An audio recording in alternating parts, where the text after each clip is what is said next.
1863, the Civil War is in full effect. The year is 1863. The story begins on the battlefields of North Carolina. A montage of shots of soldiers fighting the Civil War.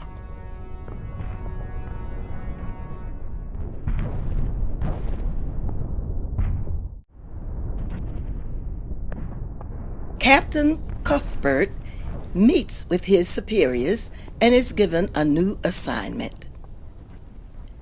Captain Eccles Cuthbert is 23 years old and has a new assignment. He will be a correspondent for the military and civilian life. He will report to several news outlets about the progress of the Civil War. Captain Cuthbert. Captain Cuthbert reporting for duty, sir. We have a new assignment for you. We know you have research skills, and we have need for a correspondent to be located in the Richmond, Washington area. Your job will be to report what's going on in the Richmond area and submit your findings to us, as well as some other news outlets. Other outlets where, sir? Well, I see here the New York Herald, the Dispatch in Richmond, some other outlets down here in the South. I've prepared your paperwork and assigned you some men to travel. As soon as you get saddled up, you can be on your way. Thank you, sir. Right away. Carry on, Captain.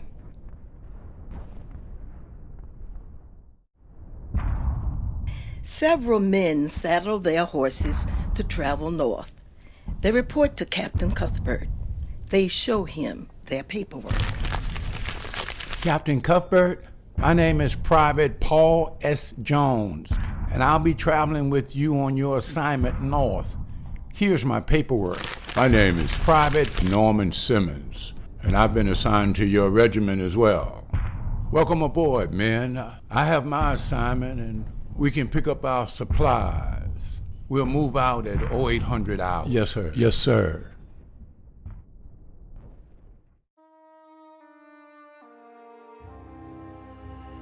The year is 1863. In the cool of the evening outside the Van Loo mansion, 3 men travel to visit Miss Van Loo. They sit down to have conversations. The gentlemen get off their horses in front of the mansion. Servants welcome them, grab the horses, and take them to the stable. The men approach the house and are greeted by one of the servants. Welcome, gentlemen. Miss Van Loo is expecting you. The men walk towards the house, taking off their gloves, wanting to be refreshed from a long horse ride. The butler opens the door.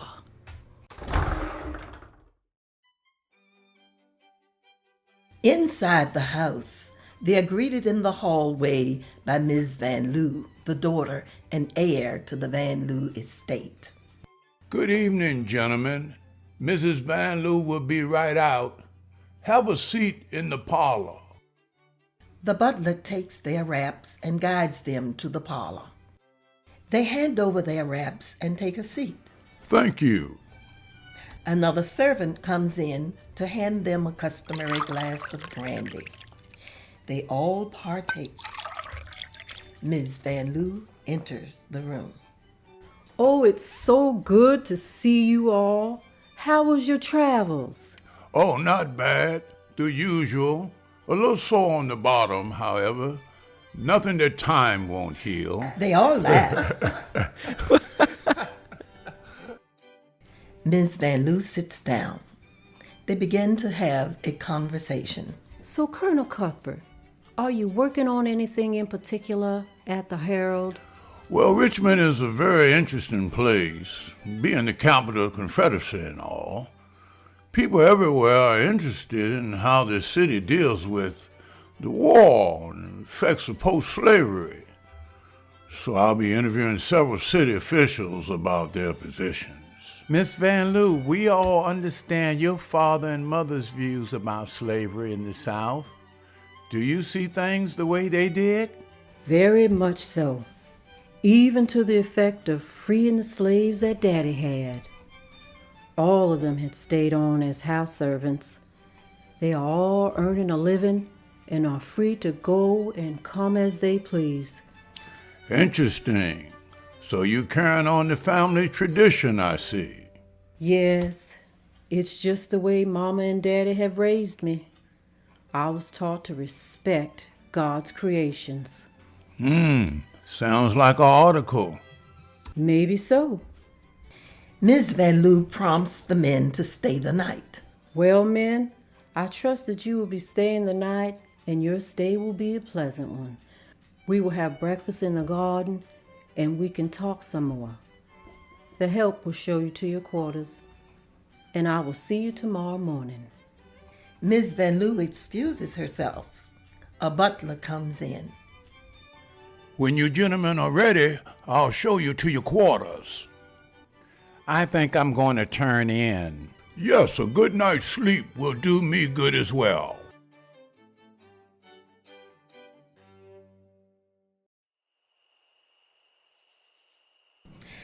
The scene shifts to the Van Loo mansion's backyard that overlooks the city of Richmond. Colonel Cuthbert steps outside to take a smoke.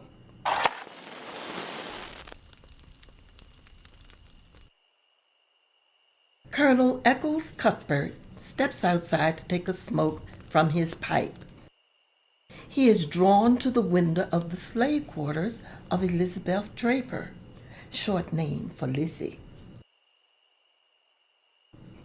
Colonel Cuthbert is aroused as he moves closer to Lizzie's window. He peeks in and sees her take off her robe. He knocks on the cabin door and is let in by Lizzie. That night, Colonel Cuthbert has his way with Lizzie. The view is outside the window. We see the light in the room going out, and the view shifts from the window to the stars in the sky.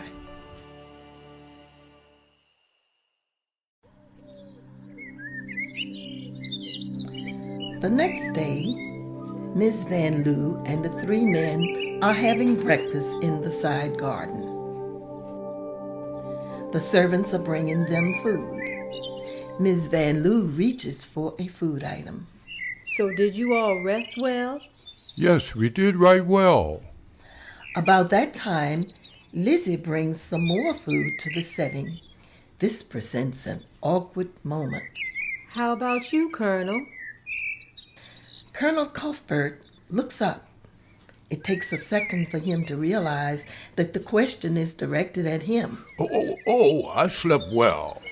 Colonel Cuthbert changes the subject. So, Miss Van Loo, I'm sure you're continuing your daddy's work as a abolitionist. How are you looked on by your peers? Before Ms. Van Loo can answer, Lizzie walks away from the setting, feeling a bit broken, but gathering her strength. Ms. Van Loo answers Colonel Cuthbert's question. When I'm at the market, I can feel tension from a lot of people, but I pay that no mind. I just feel that I'm going to do what the good Lord has for me to do. Colonel Cuthbert gathers himself and begins to engage in more conversation. Miss Van Loo, it seems like it could be a lonely world that you live in. Living in Richmond, the capital of the Confederacy. Yes, sometimes I long to be accepted and loved by others, but my daddy raised me to follow your heart and believe in doing right by people, and it will all work out in the end. The men continue to eat. However, they are listening. Ms. Van Loo reaches for some more food. I know some people refer to me as a witch that lives on the hill. However, I'm looking to carry on my daddy's work and believing for the day when all of God's children can be free in this great country. The other men are looking at the servants that come and go to the table serving them. One of the other men confronts Miss Van Loo about her servants. Miss Van Loo, it appears that you have your share of Negroes serving you. Do you realize how that may look? All the coloreds you see around here were freed by my father. They get paid to work, some of them room and board, and they are free to come and go. So they view what they do around here as a job. Oh, I see. All of the three men look around at each other as though they don't know what to say. 4 months later, as Lizzie Draper hangs clothes, Miss Van Loo views her from the window. She notices a curve in Lizzie's stomach. She wonders if she's pregnant.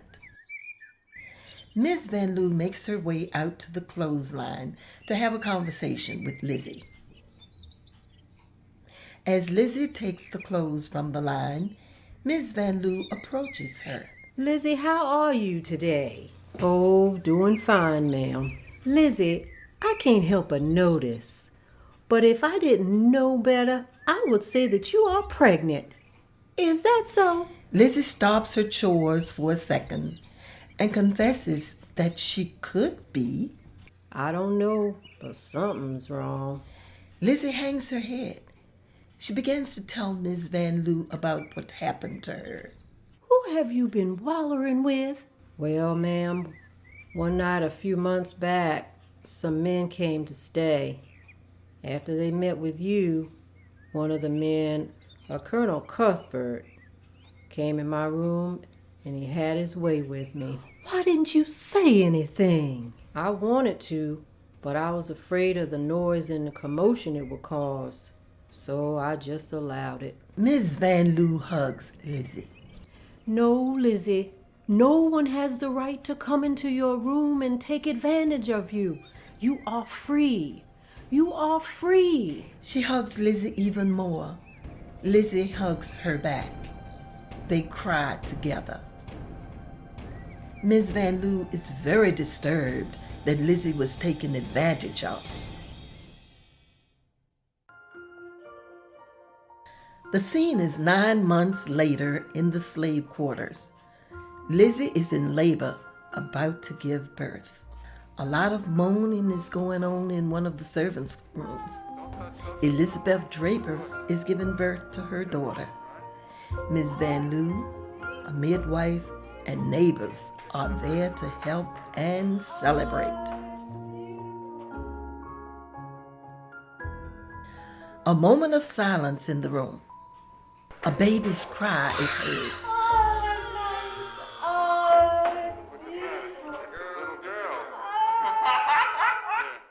Miss Van Loo sits on the side of the bed to talk to Lizzie. The midwife hands Lizzie her baby. The baby is calm, however, looks nothing like Lizzie. Lizzie accepts her with open arms. Oh, Lizzie, she is beautiful. Miss Van Loo wipes Lizzie's forehead as she is sitting on the side of the bed. Yes, ma'am, she sure is. What are you going to name her? My mother's was named Margaret. She pauses to think. I'll name her Magdalene from the Bible. We'll call her Maggie for short. The camera is on the baby. There is a pause between them. Miss Van Loo reassures Lizzie of her support. She grabs Lizzie's hand. Lizzie, I'm so sorry that this thing happened to you. Lizzie looks down in despair. You and Maggie can continue to stay on and live your lives here as long as you want. I can see that with a fine education, Maggie can grow up to be a fine young lady and make a contribution to society. Miss Van Loo lays her hand on the baby's head. Miss Van Loo encourages Lizzie to rest. Now, Lizzie, you get some rest, and I will check on you later. Okay. Miss Van Loo leaves the room, and Lizzie and Maggie begin to rest.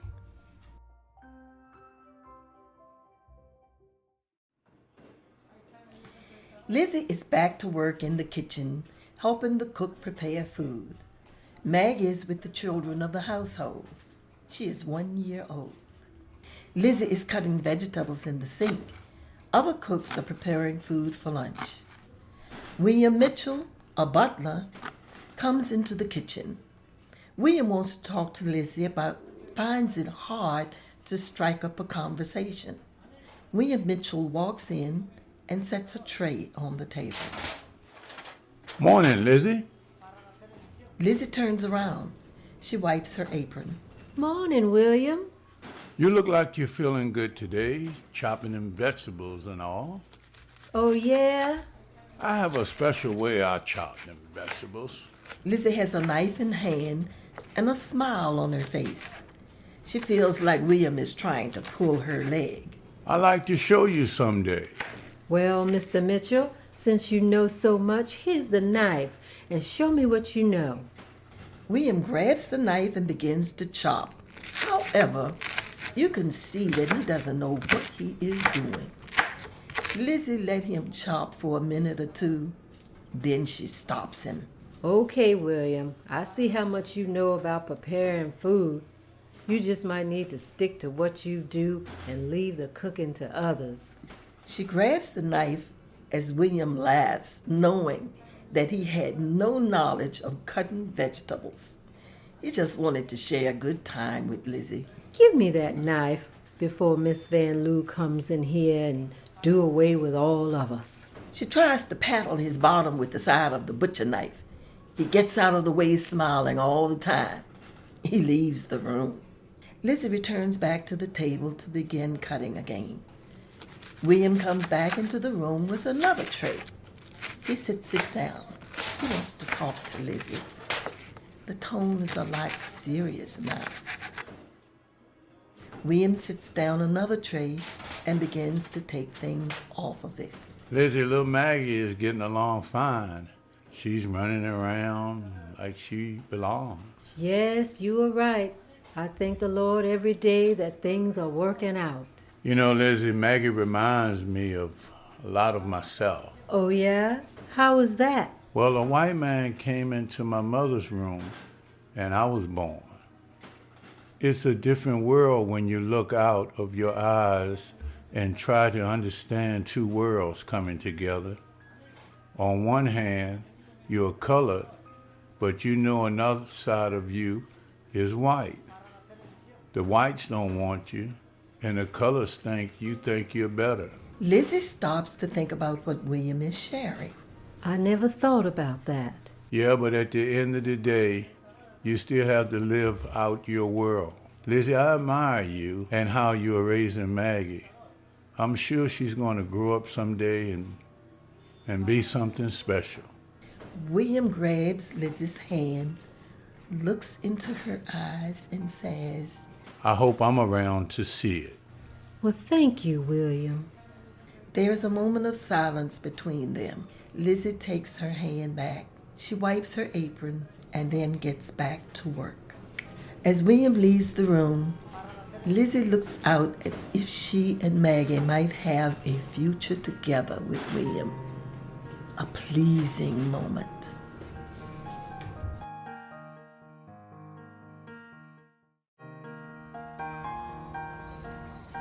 The next scenes are a montage of shots where William, Lizzie, and little Maggie are spending time together. A scene of laughter in the kitchen. A scene of William helping Lizzie bring a load of clothes in from the clothesline. A scene of William and Lizzie having a family picnic.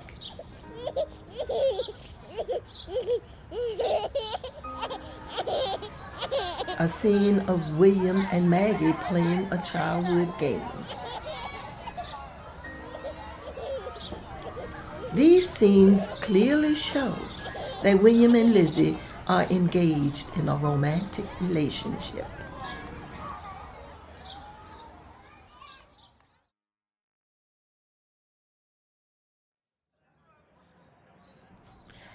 At the park, William pushes Maggie in a tree swing. He gets her going and then joins Lizzie on the picnic blanket. He's going to ask her to marry him. William joins Lizzie on the picnic blanket. He is a little out of breath from pushing Maggie in the tree swing. Lizzie is pleased to see them getting along so well. Life is good. Wow, pushing a swing is hard work. Don't feel like you have to do for Maggie. No, believe me, I enjoy doing it for her.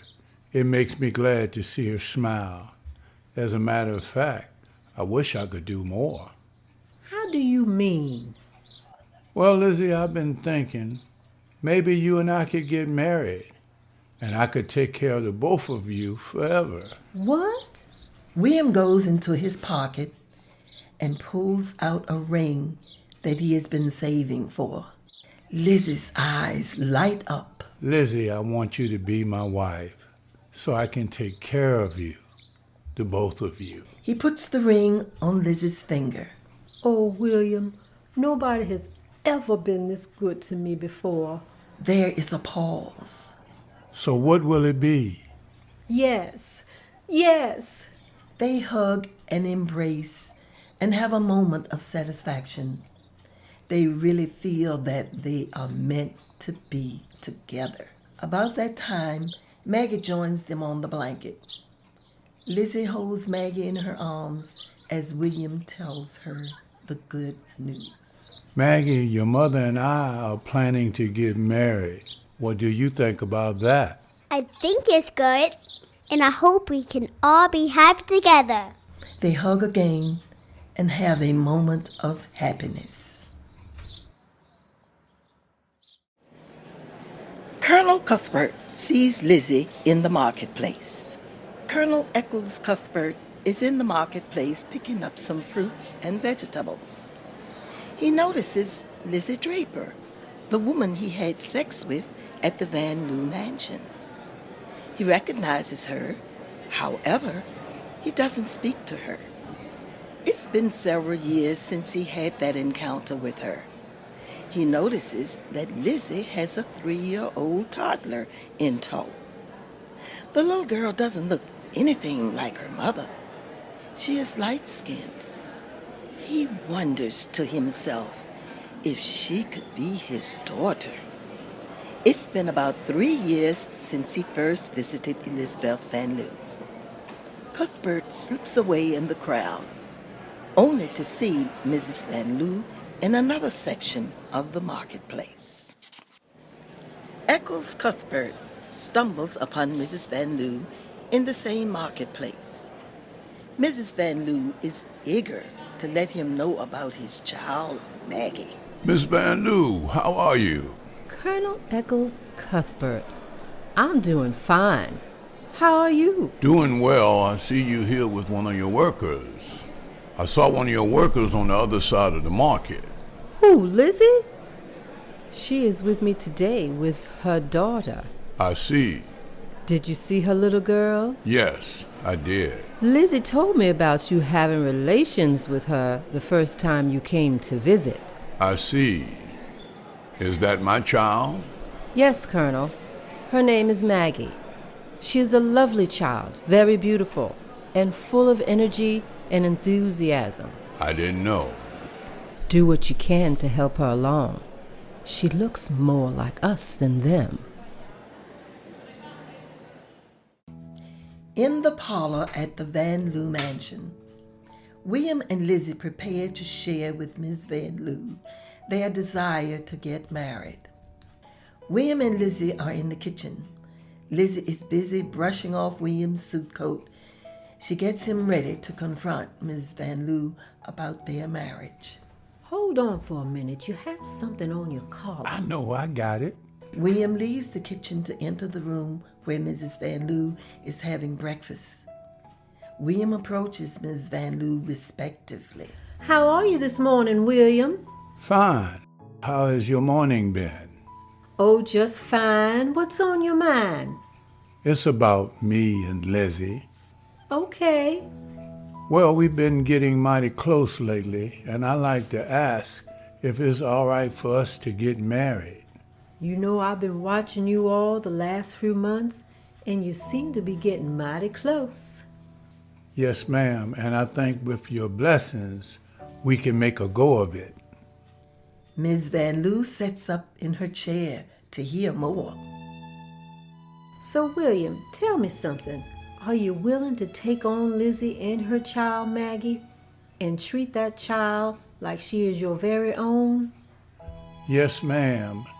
You know I came into this world with the same situation Maggie did, one parent being of different race. So I can help her make her way around different people. William, sounds like you thought this thing through. And if you understand what you're getting into, then I say by all means, do what you feel in your heart. You have my blessings. By that time, Lizzie is standing at the door listening. She hears Ms. Van Loo give her blessings. She appears. Ms. Van Loo sees her and invites her in. Come in, Lizzie. Is it true? You and William want to get married? Yes, ma'am. He says that he will take us on with your blessings, and I said yes. Then so shall it be. A wedding is in order. Ms. Van Loo stands up and congratulates the both of them. Putting their hands together, she blesses them.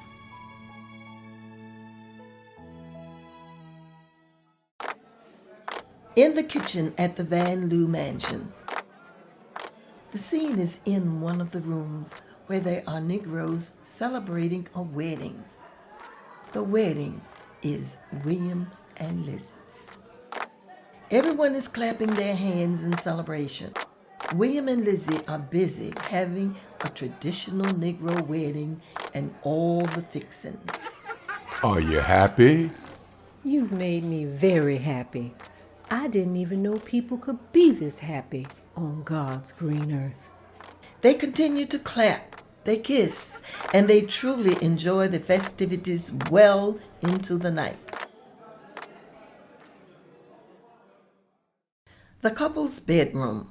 As time progresses, William becomes head butler and Lizzie gives birth to a son.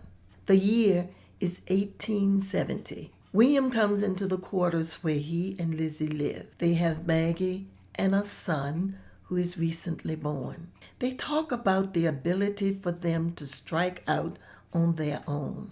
William takes his jacket off and lays across the bed with Lizzie, Maggie, and her baby brother, Johnny. William is in his dream mode. You know, Lizzie, I hear of a hotel downtown called the St. Charles Hotel. I wonder if I could get a job there. That would mean having our own money. You can't work there, and we're here too. We would have to leave here for you to do that. That's just what I mean. If I could get a job there, then we could strike out on our own and have our own place. I don't know, William. Miss Van Loo has been very good to us all these years. Why would you want to leave? That's just it, Lizzie. There's a great big world out there. I think we should venture out and let the Lord bless us, just like he blessed others. Are you prepared to tell Mrs. Van Loo? Yes. Then I guess I'll just have to pack our stuff. We are with you. Downtown Richmond, 1870. William ventures to downtown Richmond, where he goes into the St. Charles Hotel to apply for work. William Mitchell approaches the St. Charles Hotel, finds the doorway, and enters looking for someone in charge. The sounds of people in a restaurant are in the air. Yes, sir. Can we help you? I'm applying for a job. What is your specialty? I can wait tables, take orders, wash dishes. I do that for Mrs. Van Loo at the Van Loo Mansion estate. But now me and my wife and children are starting out on our own. I need a job. See that gentleman over there standing by the kitchen door? Tell him I sent you over for a waiter's job. William, with his hat in hand, makes his way over to the man standing in the kitchen doorway. Yes, sir. The doorman told me to come and talk to you about the latest job. I can wait tables, take orders, and do anything you would need me to do. Have you ever worked as a waiter before? Yes, I'm a butler at the Van Loo estate. We just got an opening. When can you start? Right away, sir. I just need to go home and get some affairs in order. What does the job pay? You earn wages, and any tips that you get are yours. So keep people happy, and they will make you happy. Can you do that? Yes, I think so. You have a deal. They shake hands as William leaves. He sees other waiters working and getting tips. He is very enthusiastic about the opportunity. Van Loo Mansion's kitchen. William can't wait to get back home to tell Lizzie the good news that he has a job working at the St. Charles Hotel as a waiter. Lizzie is finishing some chores at the Van Loo estate when she is interrupted by William's good news about getting a job as a waiter. William bursts through the door. Lizzie, I got the job. Why are you making all that fuss? Calm down. No, I got the waiter's job at the hotel. You know what that means? What? That we can move? Yes, we can get our own place now and start out on our own. I don't know what to do next. Gather your stuff and the children, and I'll ask Miss Van Loo if she can help us move. What do you mean, help us move? We'll have to travel from here to the downtown area and find us living quarters. What are you asking her for? Maybe she can provide us a horse and buggy, and I can pay her back on my first week's earnings. I can bring the horse and buggy back later. Oh. You begin to get everything together, and I go and talk to Mrs. Van Loo. Van Loo Mansion's parlor. William goes to the parlor to have a talk with Ms. Van Loo. William knocks on the door to the parlor. He wants to know if he can enter Ms. Van Loo's presence. Mrs. Van Loo? Yes, is that you, William? Yes, ma'am. I'd like to know if I can take up a little piece of your time this evening. Yes, William. What's on your mind? Well, Mrs. Van Loo, Lizzie and I have been thinking a while about starting out on our own. I figured that I could find a job here, then that would be a sign that the good Lord is pointing us in that direction. So you have found such a job. I went down to the St. Charles Hotel and got a job as a waiter, and the man told me I could start right away. Ms. Van Loo sets up to take notice at what William is telling her. Oh, I see. So you know that means that you'll be leaving us. Yes, ma'am. Of course, with your blessings. Now you know, William, once I fulfill all positions here, that means I won't have any more space for you to come back. You understand that, right? Yes, ma'am, we understand that. Okay, as long as you understand. I just have one thing I want to ask you. And what's that? I want to know if I can use a horse and buggy for transportation so that I can move my family and things. Of course, William. I'll do one more better. I'll have one of my drivers take you, Lizzie and the children, to your new place. Miss Van Loo, I can pay you with money from my first pay. No, I wouldn't hear of it. You have been good to me and my family, and that's the least I can do to help you. William stands over Ms. Van Loo and grabs her hand in appreciation. Outside of the Van Loo mansion, William loads Lizzie and the children in the buggy. He thanks Ms. Van Loo for all her help throughout the years. Lizzie and the children are in the horse and buggy with a driver from Ms. Van Loo's estate. He is prepared to drive them to the city. William addresses Mrs. Van Loo and thanks her for everything. Okay, William, so I guess this is it. Yes, Miss Van Loo, me and Lizzie and the children are so appreciative to all the support throughout the years. We want to take this time to thank you from the bottom of our hearts. You are truly a good person, and may the good Lord continue to smile on you. Now, can I get a big hug? You most certainly can. William and Miss Van Loo hug each other. She also wishes Lizzie and the children well. Now, Lizzie, you take good care of William, Maggie, and little Johnny, you hear? Yes, ma'am. You don't have to worry. I'll take good care of them. I know you'll do fine. Goodbye now. Y'all come back and visit sometime. We will, Miss Van Loo. We will. The horse and buggy, with the driver and the passengers, pull off from in front of the estate after they say goodbye.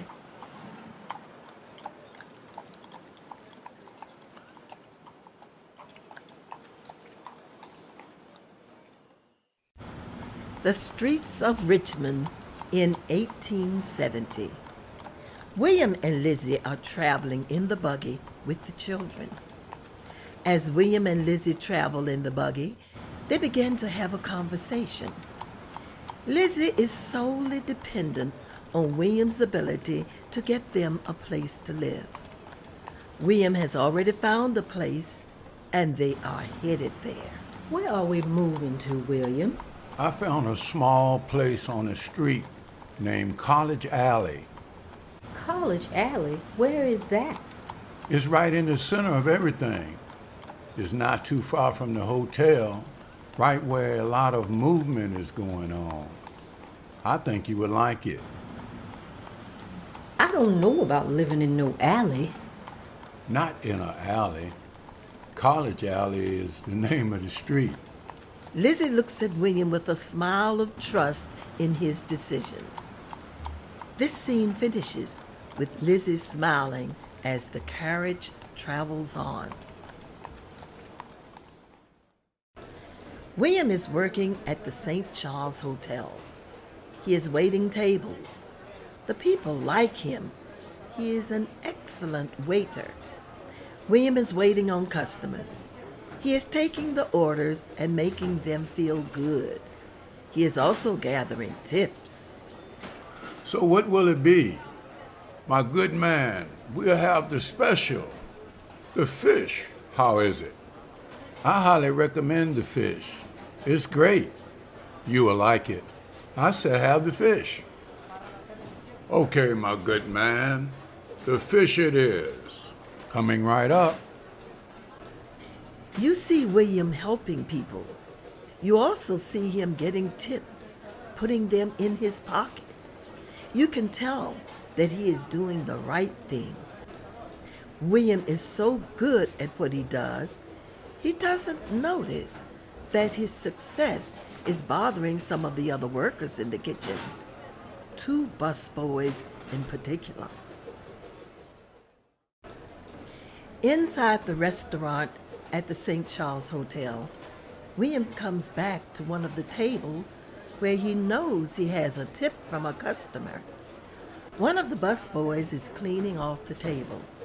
William arrives and asks about his tip. The busboy has taken his tip, and William comes to get it. Hey, was there a tip for me at this table?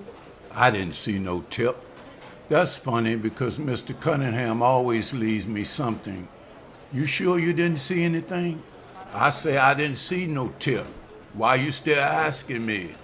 If I didn't think different, I think you was accusing me of stealing. The busboy is clearly angry with William, even though he did steal the tip. William thinks it's very odd his not having a tip from that customer. Are you accusing me of stealing?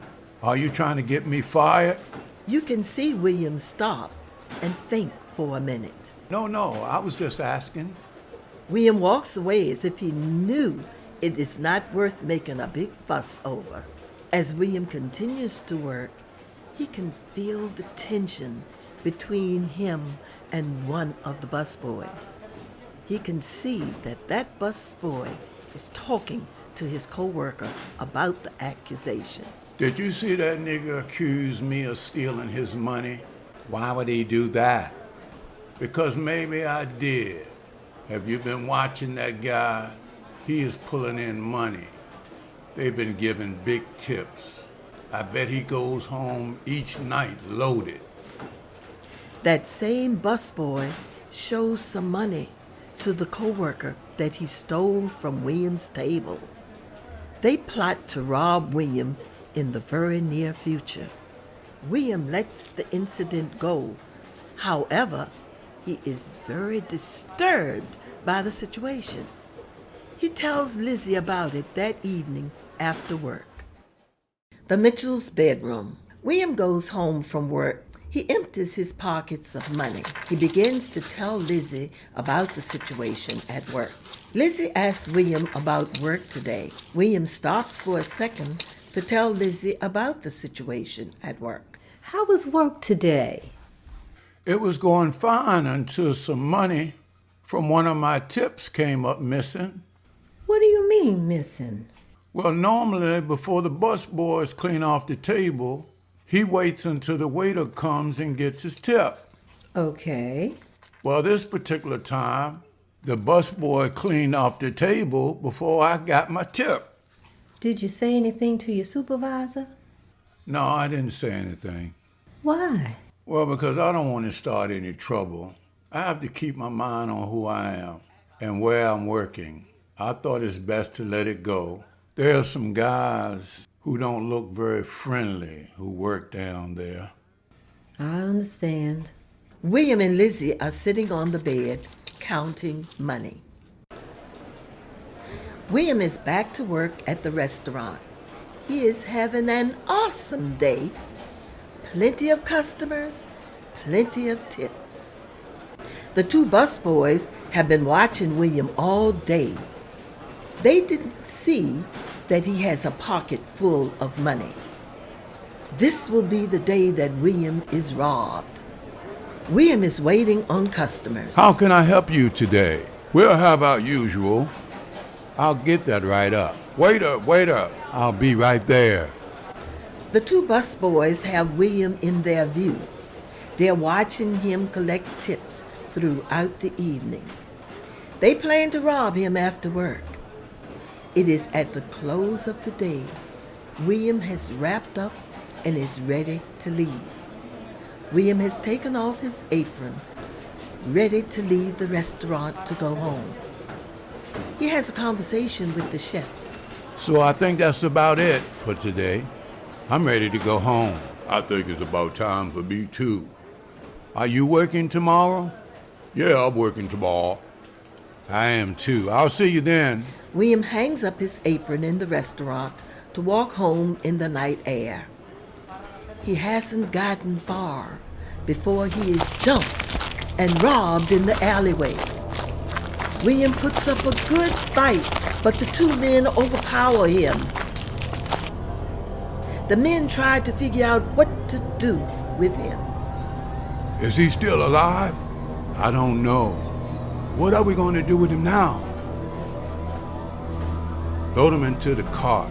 I have an idea.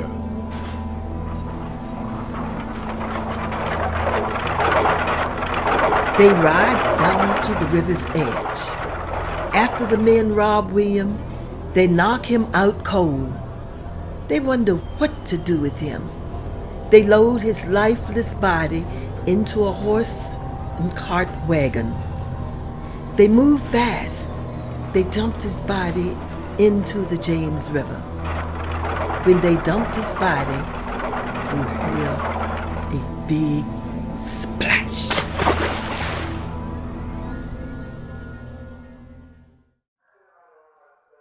At the police station. Lizzie arrives at the police station.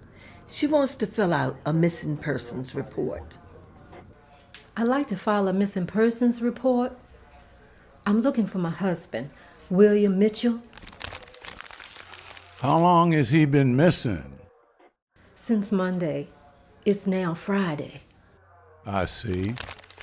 A policeman is shuffling through a few papers. We have a person of interest. We are looking for someone that may know this individual. Step over here, ma'am, into this room. Lizzie and the officer sit down in a room, and he shows her a picture of a deceased man. Do you know this individual? Lizzie takes a glimpse at the picture. When Lizzie sees the picture, she lets out a cry. It's him! It's him! Oh no! It's him! Lizzie cries unconsolably. The officer tells her how sorry they are for her loss.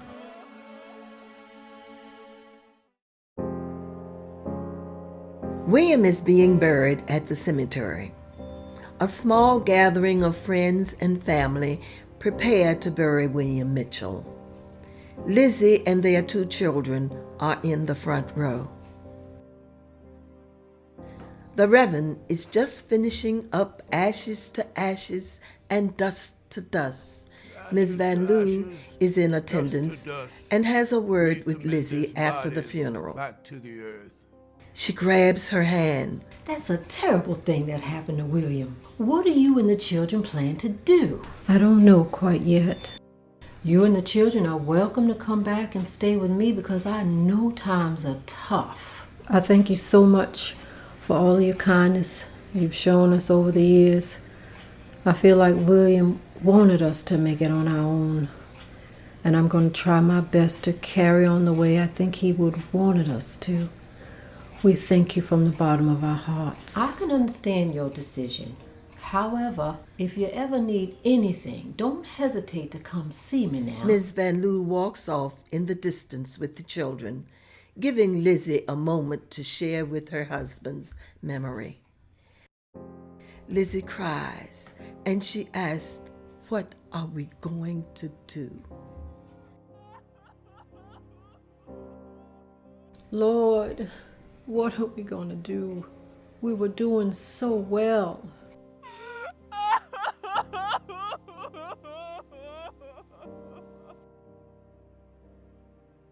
She cries.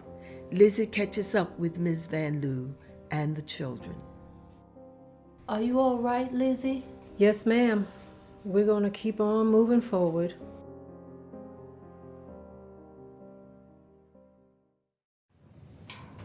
Lizzie is at home with the children. She puts them down to bed. She goes into her room and has a talk with God. Lizzie sits on the side of the bed and talks to Maggie. She tells Maggie that everything is going to be all right. I know William was sent to us by God to take care of us, but now that he's not here, we're going to have to fend for ourselves. I'm going to need your help. I'm thinking that I'm going to have to become a midwife. A midwife? What's that? A midwife does a lot of things for people, like washing clothes, cleaning, going to the market for people, and even help deliver babies. What I can do is get some names of some families that I can go to and have some customers. Maybe Mrs. Van Loo can give me some names. Yes, I think that's what we're going to have to do. Maggie gives her a hug and a big kiss and says good night. Lizzie also kisses Johnny in the next bed.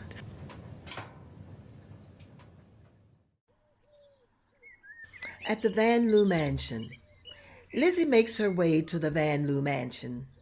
She's going to talk with Ms. Van Loo. Lizzie knocks on the door, and one of the butlers lets her in to see Ms. Van Loo. She approaches Ms. Van Loo in the parlor. Lizzie, how are you doing? Come on in and have a seat. How have you and the children been? We're doing much better. The reason why I came by is I started a laundry service and I need some more clients. I wanted to ask if you could give me some names of some of your friends that I could do some work for.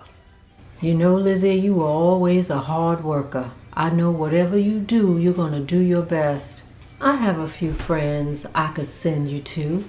Ms. Van Loo takes a second to write down 5 names. She gives those names to Lizzie. Just tell these people that I sent you, and you can help them with their laundry needs. Thanks again, Miss Van Loo. You have been so good to us throughout the years. I know something good is going to come out of this relationship. You can count on me taking care of these people. Oh, think nothing of it. I'm glad that I can help. I'm going to leave now. Thanks so much for everything. Lizzie leaves the Van Loo mansion. You see shots of Lizzie going to houses of these people getting their business. This is showing that she is getting plenty of work that she and Maggie can do. It also shows Lizzie and Maggie working together. The work is hard. However, they have no other choice but to do it.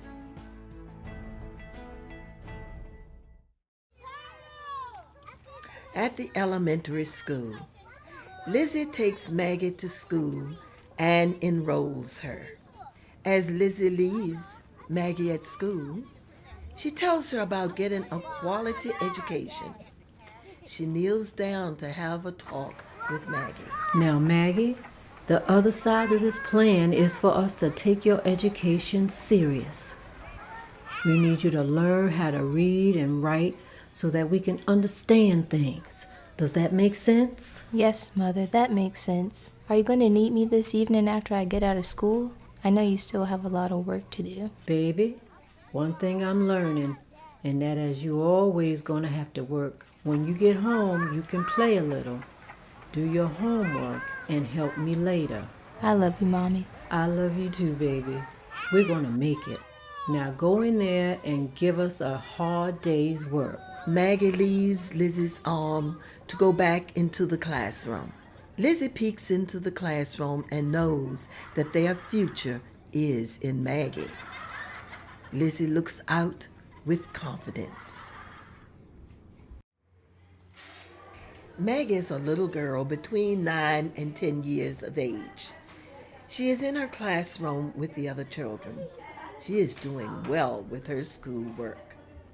The teacher is instructing each student to read a passage from their language textbook. Maggie gets a time to read. You can tell that she has good reading skills. Okay, students, take out your language books.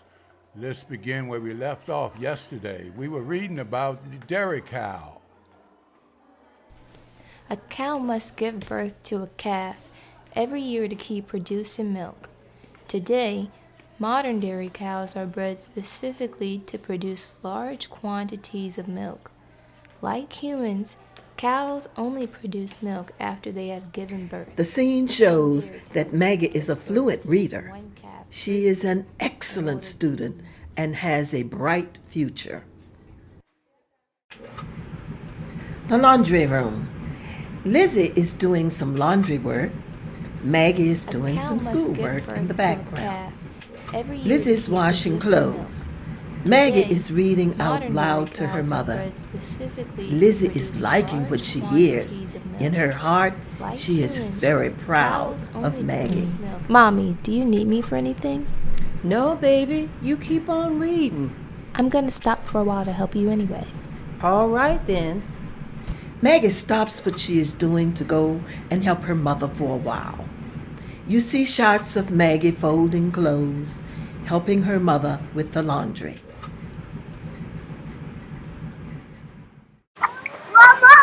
Playing in the yard. Maggie is in the alleyway playing with a few of her friends. Maggie and two of her childhood friends are playing with their dolls. While they are playing with the dolls, one of the girls makes a statement. My doll is a school teacher. My doll is a business person. He goes all around the world doing business, helping people to do things that they can't do on their own. Oh yeah? How can he do that? Because he went to one of them big schools and got him an education. And my mom says when you have one of them, you can go all around the world. I'm going to get me one of them. One of what? A good education. Me too. Hey Maggie, do you like boys? Boys? What's that? I like my brother. He's a boy. All three of the girls laugh for a second. My mother said we will have plenty of time for them. The three girls agree and continue to play with their dolls. You can see from the scene that Maggie is a little more advanced than her friends and that she is a leader of ideas. Maggie hears a cry from her mother. It is time to come in. Maggie, Yes, Mother. it's time to come in. Okay, right away. This shot shows that Maggie is obedient and is an easy child to raise. She goes right into the house. The sun is setting in the sky.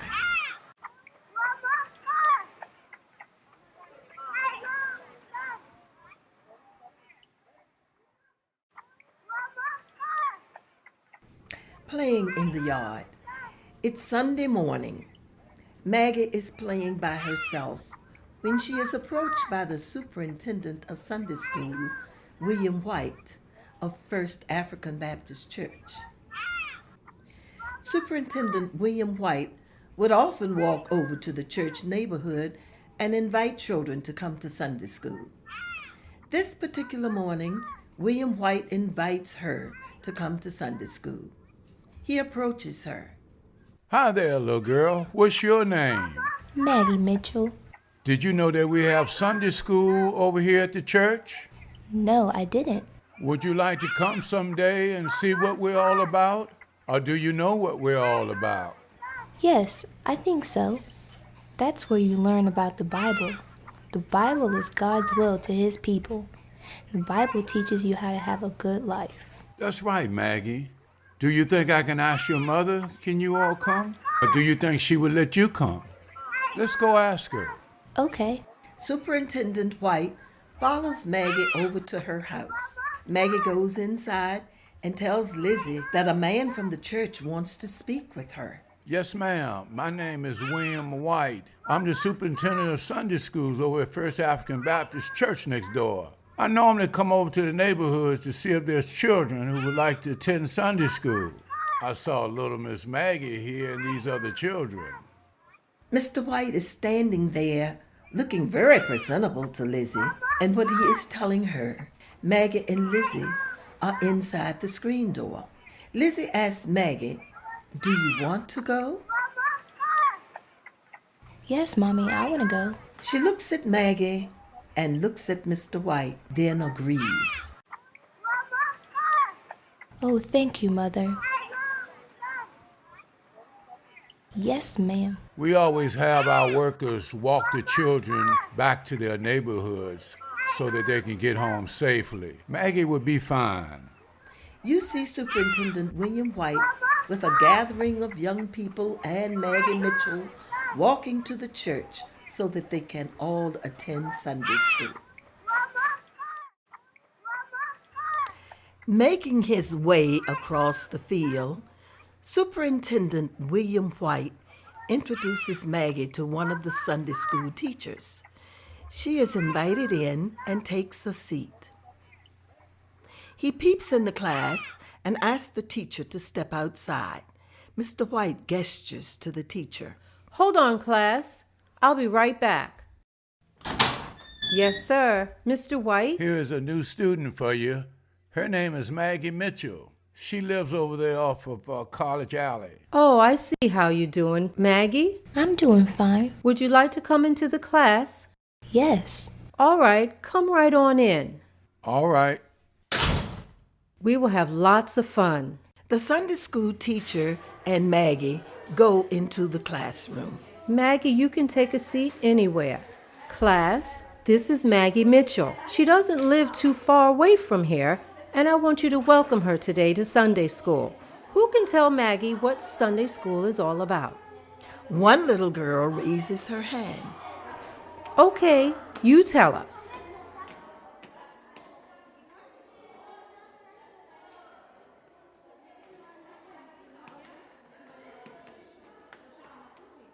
Who can tell us anything else?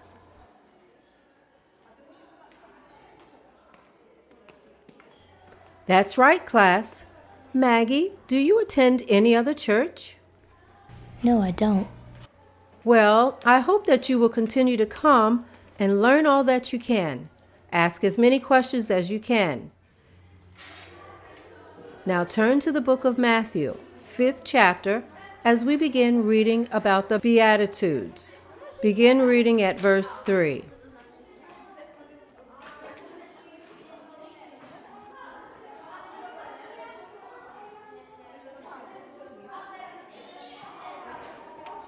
Okay, stop there. Maggie, do you want to read a bit? Yes, ma'am. Blessed are they that do hunger and thirst after righteousness, for they shall be filled. Blessed are the merciful, for they shall obtain mercy. Blessed are the pure in heart, for they shall see God. Blessed are the peacemakers, for they shall be called children of God. You can see from this scene that Maggie is enjoying being a part of the Sunday school. You can only anticipate that she is going to grow stronger and deeper. Shots of her reading, shots of her talking to the other children, shots of her having a good time. College Alley home. Maggie comes home from church and tells Lizzie all about her experience. Lizzie is washing a load of clothes. Maggie comes in. She is excited about having gone to Sunday school. Mommy, I like going to Sunday school. Why is that? I'm learning a lot about the Bible and about how to give to others and how God can use people. Use people? Yeah, there are many stories in the Bible about how God used people to do good and great things, like King David, who led many of God's people into battle, and they came out victorious on the other side. Even Moses, how he led the people. Yes, looks like to me you're learning some great things over there. Sometimes I sit in my seat and I wonder what it feels like to know that God is using you. You keep meditating and praying, and the Lord will use you and everything about you. Maggie is helping wash clothes, but she cannot help but think about what her mother just said.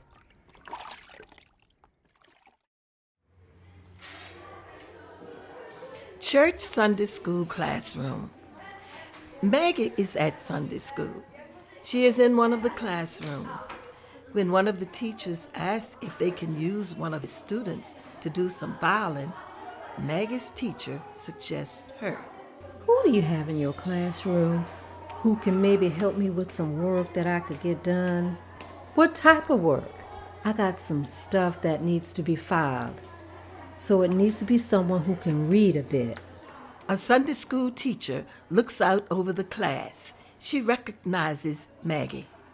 Maggie, go with this teacher and help her this morning. I think you could be a help to her. Take your things. Yes, ma'am. They both leave the room as the clerical work teacher is trying to get to know Maggie. So your name is Maggie? Yes, ma'am. Oh, what a pretty and meaningful name.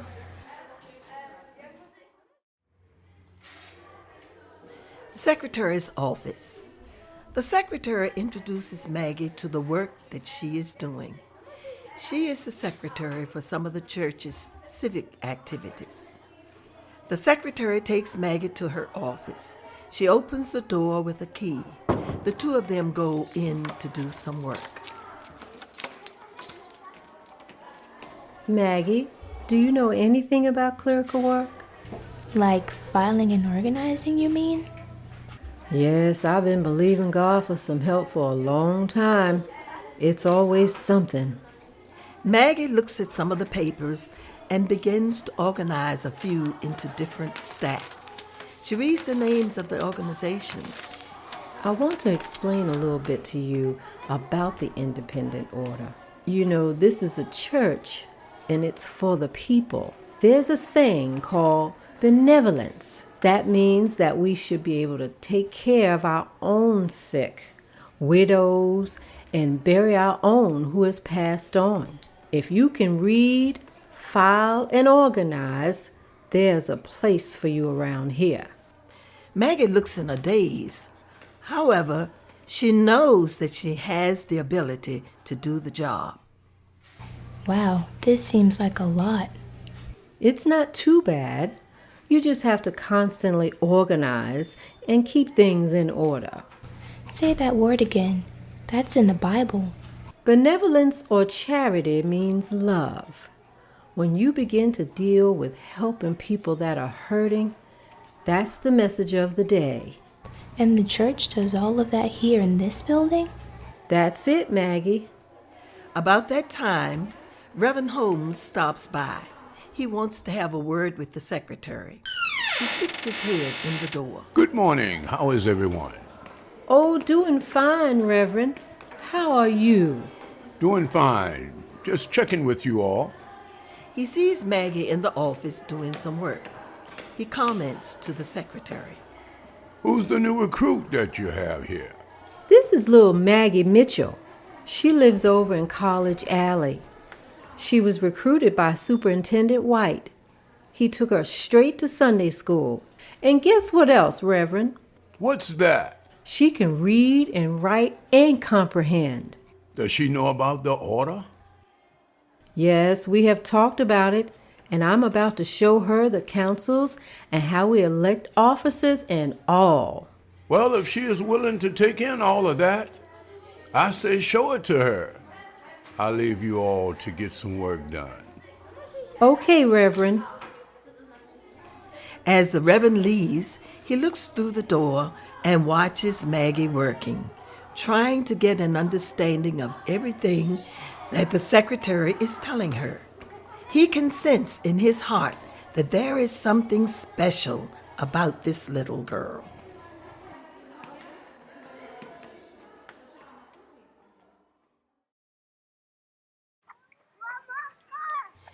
Maggie's house at College Alley. Maggie comes home from Sunday school and begins to talk to her mother about her involvement. Maggie enters the house. Her mother is working. Maggie joins her mother washing some clothes. Maggie begins to tell her mother all about the St. Luke's order while they are washing. Mother, I found out how the church deals with a lot of issues in the community. What type of issues? There's a word in the Bible called benevolence. It means love. There are issues in the community with our people that our own people should be dealing with. Issues like how to help the sick, the widows, and the orphans, and burying the dead. There are organizations that do that from the church, and I'm learning all about it. Oh, yeah? That sounds like something you like. I do, Mother. I think that's a great thing when people can continue to do things for themselves on their own. Well, you continue to do a good job, and maybe the Lord will see fit to use you over there. Maggie thinks for a second. Her imagination lets her know that maybe her mother is telling her something. She thinks about the words her mother said and continues washing clothes with her. It seems like Maggie can sense a good opportunity.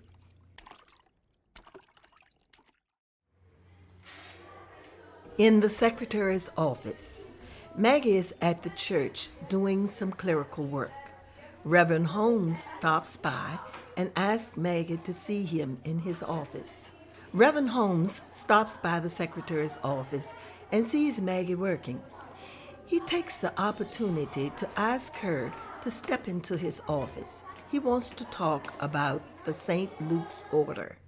Good morning, Maggie. Good to see you here nice and early. That's right, Reverend. There's always plenty to do. Oh, by the way, can you stop by my office? There is something I would like to share with you. Give me a second. I'll go to my office. Okay, I will be there right away. Reverend Holmes' office. Maggie enters the Reverend's office.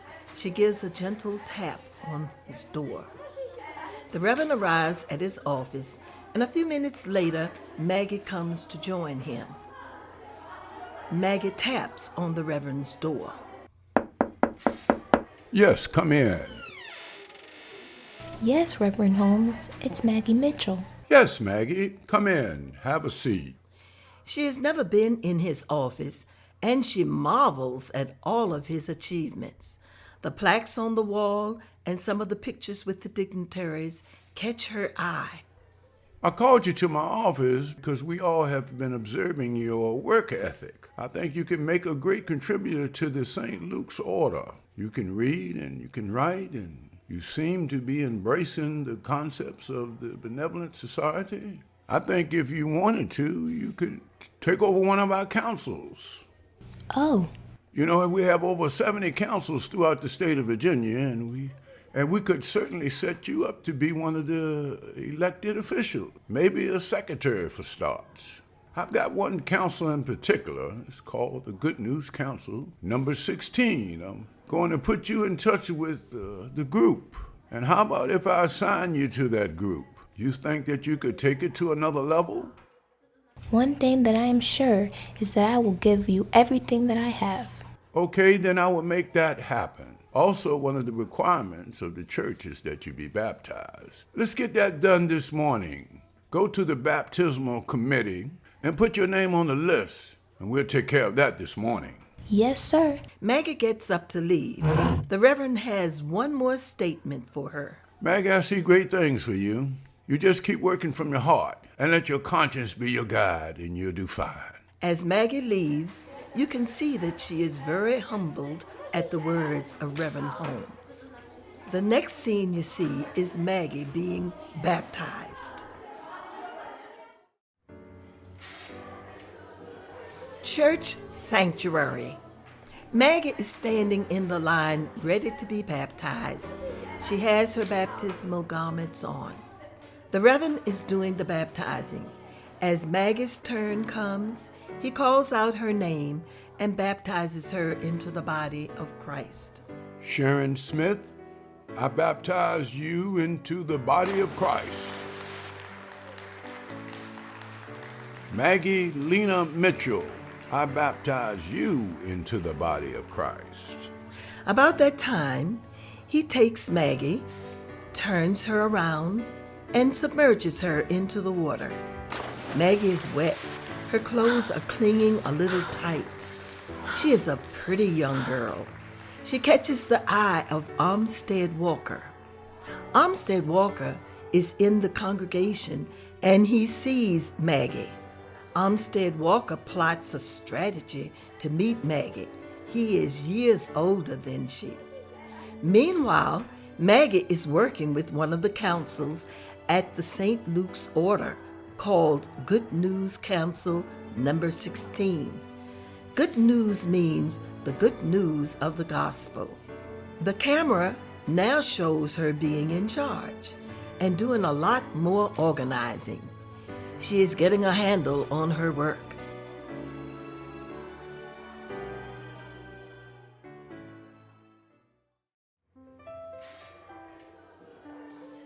At the church meeting. The church is having a meet and greet in the church basement. This is a time where everyone is mingling and getting to know each other. Maggie has her name on her lapel. Armstead Walker sees Maggie from across the room and makes his way over to introduce himself to her. He excuses himself from the people who he is talking to. Excuse me, gentlemen. Armstead Walker makes his way over to Maggie. Excuse me, your name is Maggie? Yes, Maggie Mitchell. I see you were baptized the other week. How does it feel to be a new convert? It feels fine, working for the Lord. Makes you feel like you are doing the right thing with your life. And that's the feeling I get when I'm here at the church. What do you do, sir? Oh, call me Armstead. Armstead Walker is my name. He reaches out to shake Maggie's hand. What kind of work do you do? My folks are brick masons. We have done a lot of brickwork around Richmond. My family has carved out a niche in the Richmond market. We have the ability to know how to bid on a lot of jobs that others don't get introduced to. Is that so? The more Armstead and Maggie talk, the more Maggie is impressed with him. Armstead likes Maggie and feels like she would be a great addition to him as his wife. Armstead wants to keep the relationship growing. Do you think maybe I could have dinner with you sometime? I don't see why not. What do you do for a living? I teach school, but when I'm at the church, I'm helping Art with the independent order. The next shots you see are of Maggie and Armstead getting to know one another. They are sitting together in church. They are having dinner together. He is swinging her in a swing, and they are sitting on a park bench. They are falling in love. The next scene we see is Armstead asking Maggie to marry him.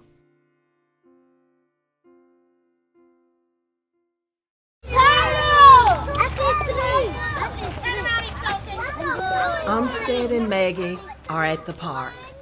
Armstead is prepared to ask Maggie to marry him. She says yes. Armstead and Maggie are having a picnic together. They're sitting on a blanket in the park, enjoying a nice Sunday. Armstead is talking about the great work that Maggie is doing at the church. He feels that they can pursue their careers together and possibly have a family. Armstead knows that Maggie is the type of woman that he wants to have his children. You know, I'm really getting fond of you. I think you're a lovely person. You're the type of person that I believe would do a man good. Oh, is that right? I'm glad that you feel that way about me. What do you think about marriage and building a family? Oh, I think it's a wonderful thing. I think every girl dreams of the day when she can meet Mr. Right and they can get married and raise a family together.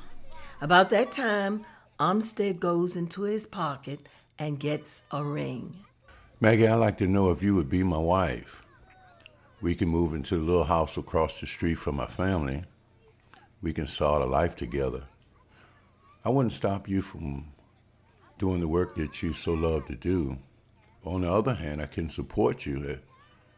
As my wife, you wouldn't have to work a job. You can just work over at the church. Armstead, you are much older than I. You're 15 years older. Look at it this way, Maggie. I'm a little more mature man, and I know where I'm going, and I know what it's going to take to get there. I think we can be an awesome team together. Maggie pauses for a second. She knows that she is getting a good deal. Oh, yes, Armstead. The answer is yes. The next shot you see is of Maggie and Armstead getting married in the church.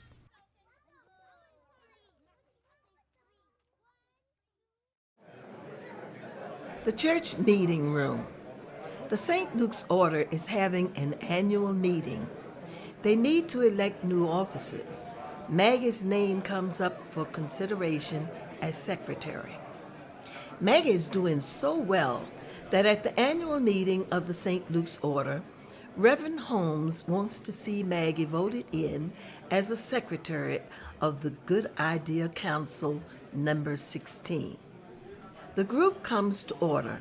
Reverend Holmes seizes the opportunity to talk to the organization about appointing Maggie as secretary. Okay, let's come to order. This meeting is to discuss the possibilities of new officers. I would like to take this time to congratulate all of the workers who are making an enormous contribution. One in particular is Miss Maggie Mitchell. Miss Mitchell, would you stand? Maggie Mitchell stands, and they give her a round of applause. We have a board in one of our orders that I think needs to be given some attention. That's the Good Idea Council number 16. I think that order needs someone like Maggie Mitchell to be the secretary. I think she can bring new ideas and new aspirations to that council. I make a motion that she be voted in as secretary. Is there anyone that will second this motion? At that time, one of the other council members seconds the motion. I second. Can we take this matter to vote? The council takes a vote and unanimously votes Maggie as the secretary of the Good Idea Council number 16. All ayes, all nays. Well, the ayes have it. Mrs. Mitchell, Let me be the first to congratulate you. You are the secretary of the Good Idea Council, number 16. Do your job, represent yourself, the church, and mostly God Almighty. They give her a round of applause. Maggie is excited about her appointment. She is eager to get busy to make a difference.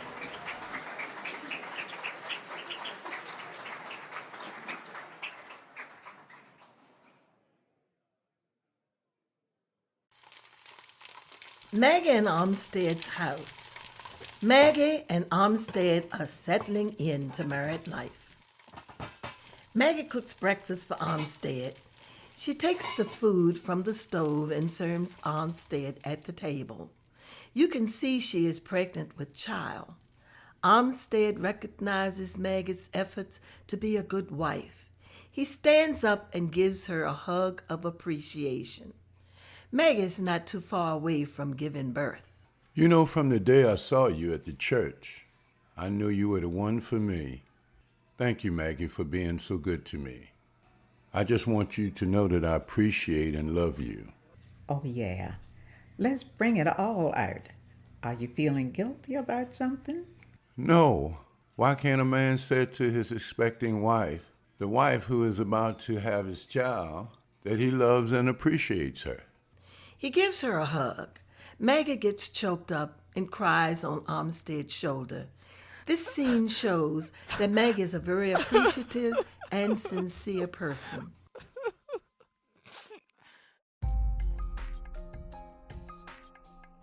At Maggie and Armstead's house, Maggie is giving birth to Russell. The doctor and her mother Lizzie are in the room. Maggie is having difficulty giving birth. Maggie is in labor. Her mother Lizzie is helping, along with the doctor who is assisting in the birth. You can hear Maggie moaning and groaning. She gives out one big yell. This last push gives birth to her baby boy. They name him Russell Eccles Walker. The doctor comes out to give Armstead the news. Mr. Walker, it's a boy. Did everything go all right? The baby experienced a lot of bruising as it came down through the birth canal. For some women, it's hard for babies to come down through the pelvic area. Your wife seems to have that kind of body type. What does that mean for my son? The next few hours and days will tell. It's in the Lord's hand now. Maggie suffered right much as well, and she's going to require a round-the-clock nurse. Do you have anyone that can help? Yes, I'm sure her mother Lizzie will stay with us until things get better. Find a place that is warm. Maybe the hearth of the fireplace. And we'll just have to see. Armstead goes into the room to see Maggie. She is not doing well. Her mother is helping her to come around.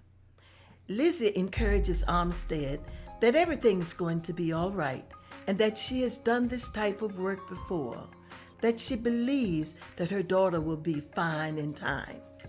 Lizzie comes out of the bedroom with the baby in a basket. She places the baby on the hearth of the fireplace. How are you doing, sweetheart? Fine, I think.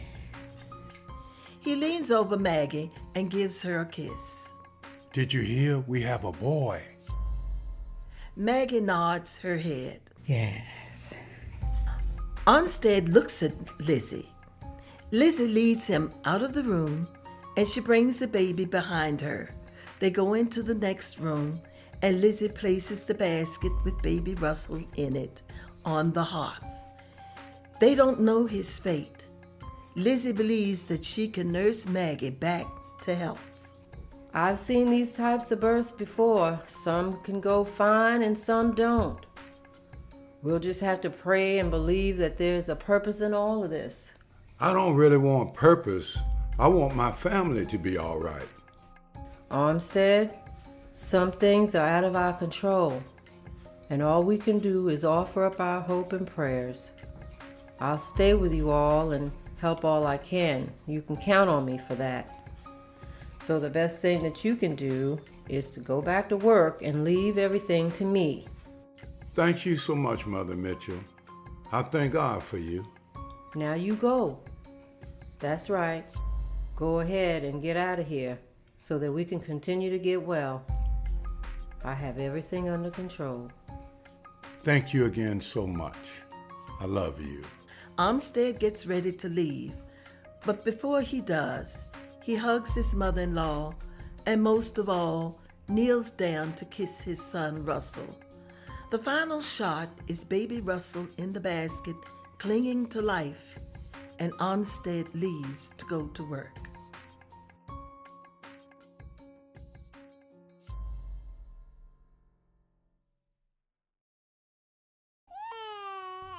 One year later, you see Maggie up and running with a newborn baby to give to her mother to help. Maggie is moving around pretty well. She is just saying goodbye to her baby son, Russell. She hands him over to her mother, Lizzie. Okay, Mother, do you have everything?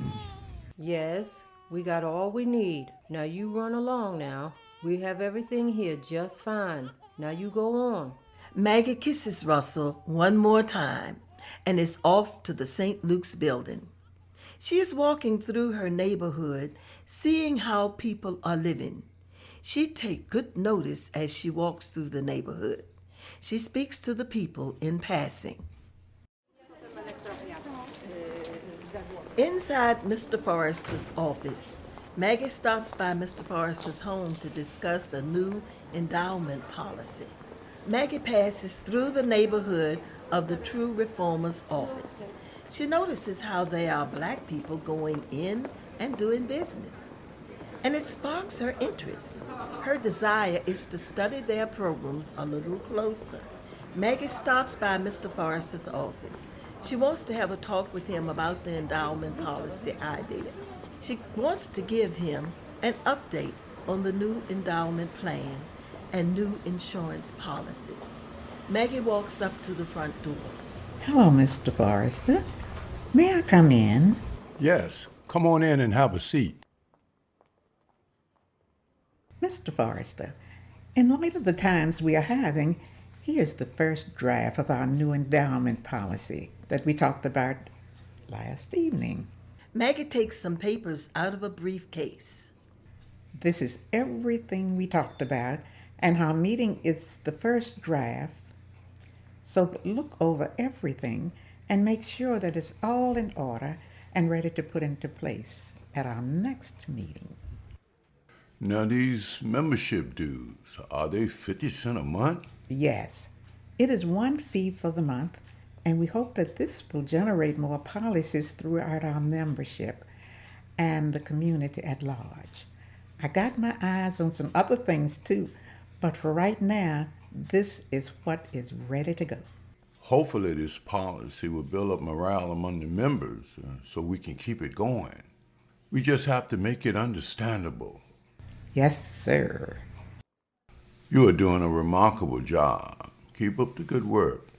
You are a very promising officer, and there is nothing but great things for you in the future. Well, thank you, Mr. Forrester, for your kind words. She finishes up her conversation with Mr. Forrester on his front porch, and she leaves, off to the office.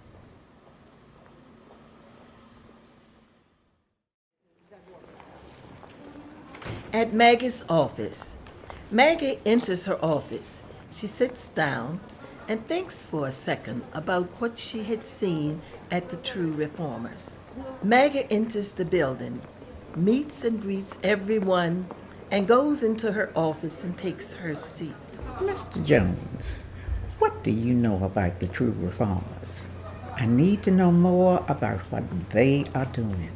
Oh, they're doing a good job over there with William Brown. Send me someone who can give us a full report about what they are doing. We have just as many people as they do, and if they have anything better than what we have, we need to know about it. I believe in always taking advantage of your opportunities. Okay, right away. The assistant officer takes off.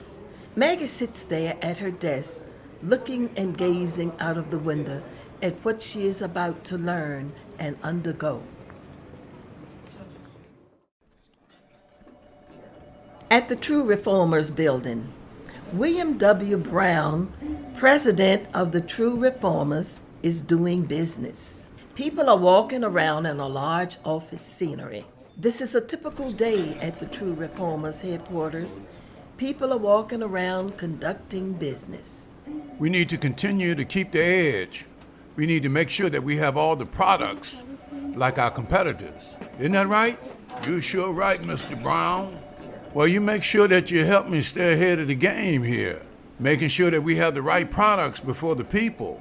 You see one scene of the insurance side of the business.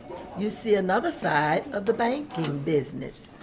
You see another scene of the media press. This scene shows the magnitude of the organization in the name of the True Reformers, with Mr. William Washington Brown as leader and president. At the St. Luke's meeting room, Maggie is sitting around the table having a board meeting with a few of the board members. Maggie and 12 other board members are sitting around the table having discussion. Maggie is discussing the possibility of starting a bank at St. Luke's.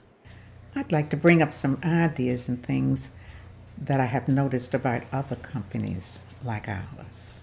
Okay, what do you have? Well, I was just looking at with the probability of us starting a bank. Since we are providing insurance and benevolence and collecting dues, we have a lack of revenue circling around us. Starting a bank. Do you know how much sweat and tears must go into that? Isn't that a lot of work and red tape? I can't imagine. But I know one thing is that if a man gets out there and tries, he will never know what the good Lord may connect his hands with. Well, Maggie, I don't think anyone here can stop you from acquiring information. If you can go out there and figure out how it's done legally, how we can implement it, then by all means find out how it's done. I heard there's a guy named J.P. Branch at Merchants Bank. Maybe he can give you some ideas. What did you say his name was? J.P. Branch, president of Merchants Bank. Maggie looks around the table. Everyone at the table knows that Maggie is about to make it happen. They look around at each other. There's a moment of, oh, let's get ready.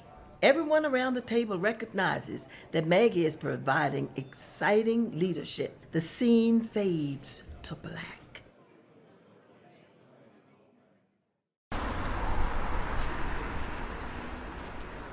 The True Reformers Building.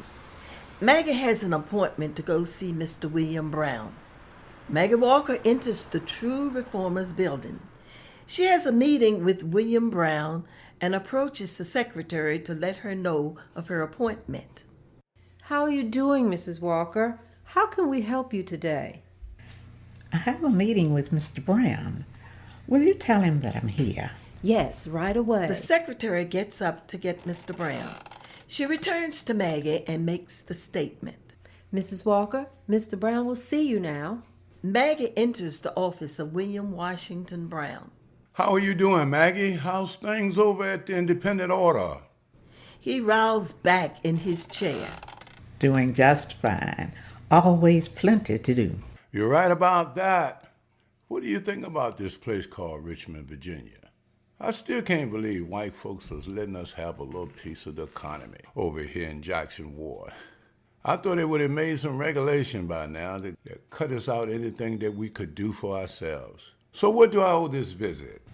Well, Mr. Brown, I'm here to continue with my research on economy.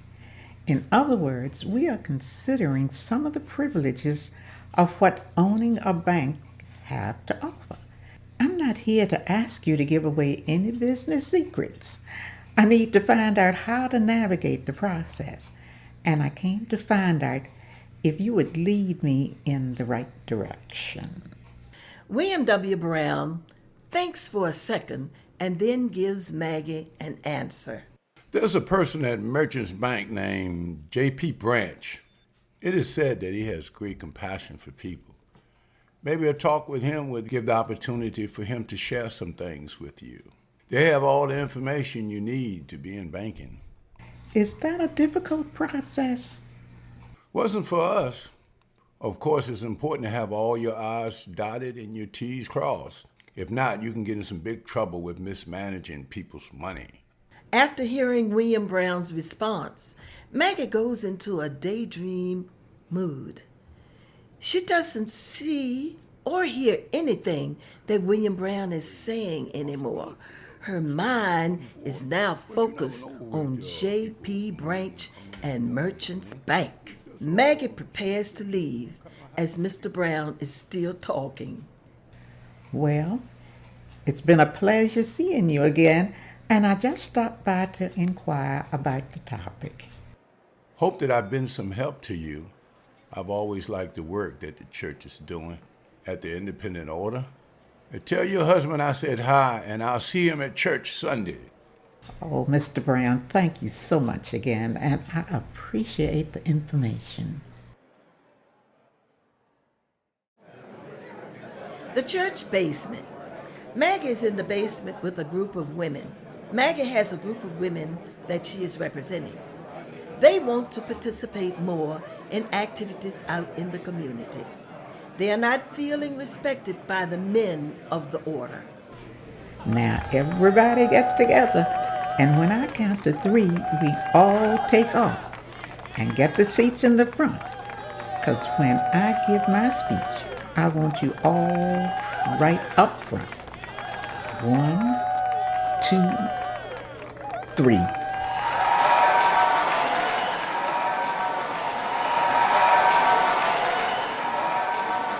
Some of the men are left standing in their royal apparel. They all run to take the first seats. Maggie lets everything settle down, and then she takes the podium. I am not before you today advocating the cause of something which men and their ridicule have seen fit to call the new woman. I am not for you advocating the masculine woman. I am here to say one word on behalf of both the women who wishes that she was a man and wants to indulge in all the sports and fashionable dissipation of men. Women love men because it was more and in down, and they can't do otherwise. The woman who says she does not love a man is either speaking an untrue or else she is wrong somewhere. So when we have for you today the women of this movement, we are fighting right alongside you, and we must be recognized. The camera goes around the room and shows the men are disgusted, but those who are close to their wives nod their heads in agreement. The women make their point.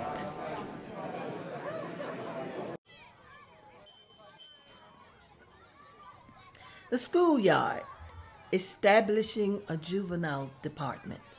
Maggie is outside the building and sees the children at the play yard. She sees how the kids look undesirable to the community. This sparked her imagination, and she goes inside and began to draw up plans. She gathers a few of the women for a meeting. Now, I have chosen you two to help set up this juvenile department. I'm going to need you all to help day and night to put this department together. This is considered the most important part of our mission, and that is to help develop the next generation of leaders that can come out of our community. And we have to set it up for them. We have the know-how, and we can teach. Hey, what do you say? The two women that Maggie has chosen look at one another. They agreed to take on the task. I think it's a great idea, and I'll do all that I can to help you make it happen. Just tell me the things that I need to do, and I'll see to it that it's done. Me too, Mrs. Walker. Just let me know. Maggie huddles with them as she begins to give them instructions about going over to the school. She wants them to meet with some of her teachers and friends about some students that may need extra help. You see the two workers making their way to the school. You also see them bringing students over to the St. Luke's building. One day, Maggie is introduced to a class of kids. She has a few words with them. Maggie enters the classroom. Boys and girls, I want you to meet Mrs. Maggie Walker. She is our leader, and she is the organizer here at St. Luke's. Maggie is at the front of the class. Good morning, boys and girls. It's a delight to have you here this morning. But what year? Because we believe in you. We want you to grow up and be strong and handle situations in life. How many of you are going to keep coming? If any of you parents don't understand, we will come over to your house and explain how the juvenile program works. So pay attention and learn, because it is so important. You just have to trust us. Now I'm off as somebody you can see to have my own baby. So when I get back, I'm looking to hear good things. She gives the authority back over to the teacher. Maggie is also showing signs of pregnancy. Okay, children, let's give Miss Walker a hand. The children clap in Mrs. Walker's honor. Carry on. Mrs. Walker leaves the classroom and continues down the hall.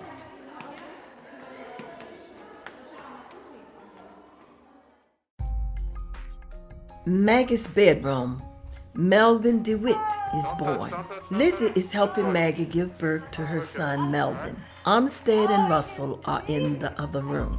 Push, Maggie, push. Maggie is making pregnancy noises. One more time, a big push. Armstead and Russell are in the other room. They hear the noise and are huddled together. Lizzie calls out to them, and it's safe for them to come in and see the new baby. Armstead, Russell. They're coming into the room. Armstead and Russell walk up to Maggie's side and they view the baby. How you doing, honey? He gives her a kiss on the forehead. So what is this little one's name? Let's call him Melvin. Melvin DeWitt Walker. Now, Russell, I want you to be a leader to him and be an example to him. Do you understand me? This is your little brother, and we will be raising him together. Do you understand what your mother is saying, son? Russell looks at his little brother, and you can see in Russell's eyes that there is a love for him.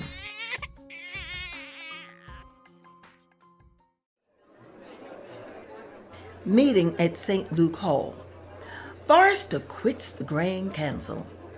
Secretary Forrester prepares to address the crowd. He is not pleased with the lack of cooperation with the other councils. He can feel the split company and does not want to be around when it happens. He takes the podium. I'm here today before you to let you know my position as Grand Counsel of the Independent Order of St. Luke. We started this organization many years ago to help with benevolence for the underprivileged and the needy in the community. However, at this time, I feel that there is no cooperation within the organization to keep up with growth and development. Also, some of the products we have been offering are a little outdated, not to mention the books are in the red. And I know that everyone has noticed morale is down. So I would like to take this time to announce to you that I will be stepping down. The crowd gives a sigh of unbelief. And with that being said, I don't see any need to continue as your Grand Secretary. So I will put in my resignation immediately. I have served you for my time, and maybe now it's time for new leadership. You see Maggie looking up in amazement at what she has just heard. She had no idea that she was going to hear those words today. That evening, Maggie goes home and begins to talk to her family about new leadership at the Independent Order of St. Luke. She enters the door. She sees Lizzie, and they go to the kitchen to have a talk. What's wrong with you, child? You look like you've seen a ghost. Mother, I heard some words tonight that have really shocked me. What is that? Secretary Forrester resigned tonight. About that time, Armstead enters the kitchen. Armstead, have you heard? Yeah, I heard William Foster resigned. So where does that leave you? You know how to do everything over there. Well, I've been watching him a long time and pretty much know everything about how things are done and should be done. Maggie gives Armstead that look. You know, I can see that in your eyes. That look tells me that you're ready for the task at hand. What look is that? Oh, there's a certain look in your eyes that I have gotten used to seeing. It is the look that I saw when you were first baptized. A look that said something good was going to happen. You stop, Armstead. You don't know what you're talking about. No, dear. I just want you to know that we are behind you 100%. And if they call your name, we want you to lead the order. And to see you up there will make me proud that you are carrying my name. It's so sweet. Armstead leans over and gives Maggie a kiss on the mouth. In the meeting room, Maggie is promoted to the Grand Council. The vote has just been given and the gavel has been dropped. Maggie has been elected Grand Council Chief of the Independent Order of St. Luke. Okay, so the ayes have it. Maggie Lena Walker is now Grand Council Chief of the Independent Order of St. Luke. We put our leadership into your hands. We pray that she can do this work and find better ways of serving our community and serving our people. We would like to hear words from Mrs. Maggie Lena Walker. Excuse me, that's Grand Council Secretary Maggie Lena Walker. Maggie takes the podium.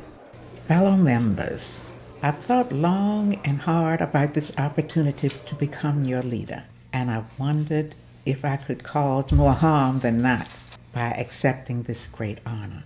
My conclusion as I considered my inner thoughts is that the great God above has chosen me to serve this benevolent group into the next century of service. I also pondered over the thought of me being a woman, if it would interfere.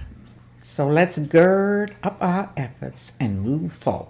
I have heard the notes and the books in this basket, and from this basket will come great and mighty things. Good day, and I look forward to working with you. You can see relief on the people's faces as they are satisfied with Maggie leading them.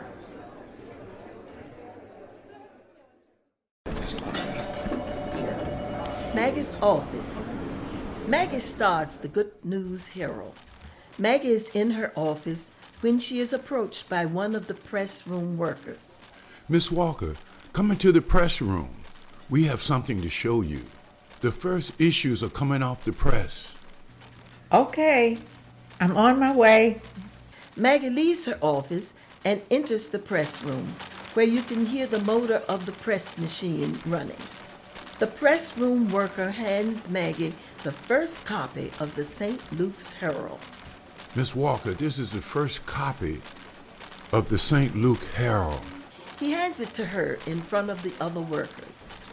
With this paper, we can really reach the community with the information that is needed for them to get a greater understanding of their responsibilities to the community and to the people of this community. The more information we have to spread around, the more that people will understand what we may have to offer them. I'm proud of all of you, and let's keep this order moving forward. You see shots of the press rolling. You also see paper carriers drop in all papers to everyone in the community. You also see shots of people talking to each other about articles in the paper. Maggie is seen looking out of her office window in a brand new building with her office overlooking the community.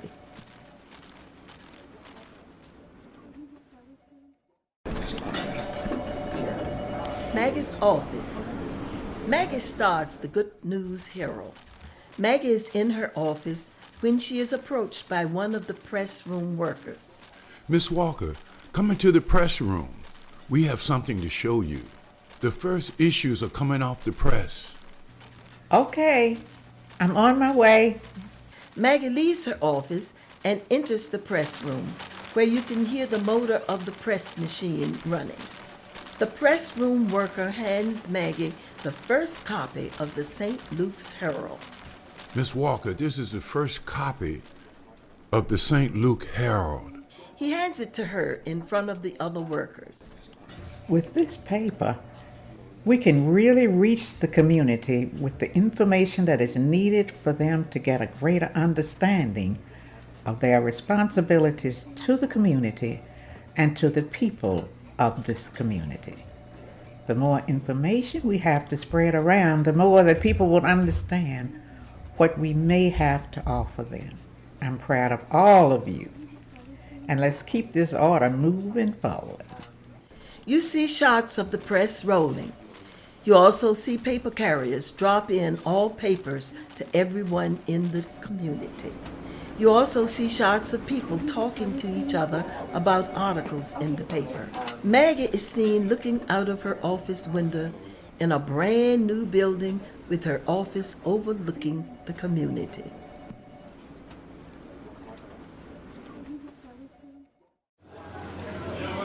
Women in the marketplace, jealous males in the group. You see several women together talking about Maggie's leadership and rise to fame. The women are loving it. However, the men have very mixed emotions. I think Maggie Walker is well deserved of the position as Grand Counsel over there at St. Luke. It is a wonderful time when a woman can show that she can provide leadership. This shows you that women can be just as strong as men when it comes to leadership. Makes me feel like I can get out there and maybe do something. The ladies laugh. My daughter goes to juvenile program over there at St. Luke. She coming home telling me all kinds of things that I never knew about. The scene shifts to some men and women that are gathered at the Elks Hall, talking about Maggie being the leader of menfolk. I think that position was more suited for one of the distinguished men. It just doesn't look right that a woman is leading us, and none of us men have any answers or have any courage for leadership. Nobody stood up for the position to challenge Miss Walker. What do you say to that? I don't know the answer. All I know is that it doesn't look right. We just have to see if she can do all that is expected of her. If she can, then we will have to deal with that when it comes. So maybe we just need to be ready with a plan in case she cannot get the job done. However, if Mrs. Walker does good, we will never live this one down. There is nothing that we can do but wait and see.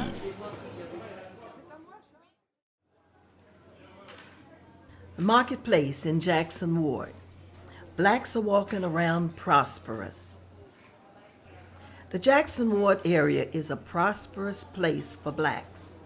You see shots of them in the marketplace, buying goods and services, and coming and going from the banks, exchanging money in the marketplace. Maggie is viewing the neighborhood from her office window. She can see out into the community and see that people are coming in and going. Merchants Bank office, walking into J.P. Branch's office. Maggie makes her way down to Merchants Bank to see Mr. J.P. Branch. Maggie enters the office of J.P. Branch and meets him for the first time. Mr. Branch looks up to meet Maggie. Good morning to you, ma'am. How can I help you today? Good morning, sir. My name is Magdalena Walker, and I'm the secretary of the St. Luke's Order, our First African Baptist Church. It's so good to meet you. I've heard a lot of good things about you. Oh, yeah? Things like what? that you are a good man and that you will help people in need. Well, I will help people, but then there's a politics side to everything. Most of the time, people need help, but sometimes you have to watch who you help. Well, with the St. Luke order, we are looking to take care of our own people. We're looking to create more products for our clients. We want to start up a new juvenile department for young people, help the community affairs, and bury our dead. We're looking at ways of spending our money for ourselves and on ourselves. I don't see how that concerns me. Well, another one of our services we want to have is our own bank. That's big business. The state is not interested in having free information going out to everyone. This is privileged information. J.P. Branch thinks that this is a good opportunity for him to maybe help Maggie with her endeavors. He agrees to have Maggie come by for the next 2 weeks and observe. I'll tell you what, Mrs. Walker. Why don't you come by the bank in the morning for the next few weeks? I want you to see how the operation is set up. And the best time you could see that would be in the mornings. Can you do that? I most certainly can. I think that's the way you can get a good idea of what you're up against. Okay, then. Well, Mr. Branch, I'd just like to thank you for allowing me to barge in on you. And I certainly thank you for your time. And I just want to let you know that I'm going to take you up on your offer. And I will see you all in the morning. He sees Maggie out of his office, and she thanks him. You see Maggie swiftly leaving his office, and then you see a shot of Mr. Branch thinking about what he has just agreed to. All right then, Mrs. Walker. The next shot you see, all of Maggie's staff coming to visit the bank in the morning. She is led into the bank and is given a morning tour of the banking procedures. You can see her grasping the process.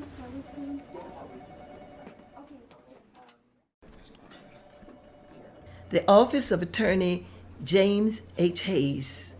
St. Luke's establishes the Penny Bank.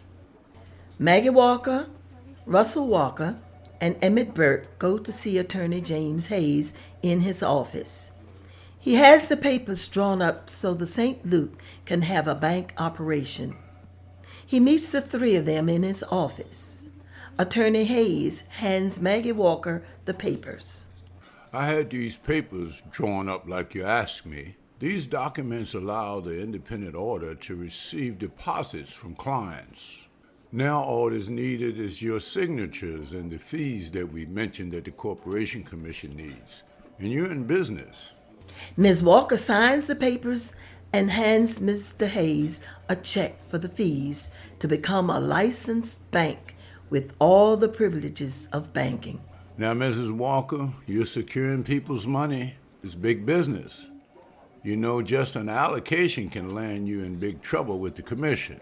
In some cases, people have never come back from just an allocation of bad business practices. Do your best to stay in compliance and absorb all of the regulations and changes. When you hear something going on in your field, I suggest that you hire someone to go to the meetings that will be held downtown at the Capitol and just stay abreast. Thank you so much, Attorney Hayes. I appreciate this opportunity to do more for the community.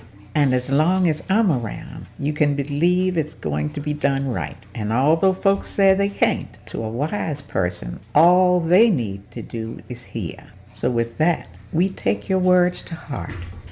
And we thank you so much for all that you've done. And we will see you later. Okay, thank you. We will see you the next time.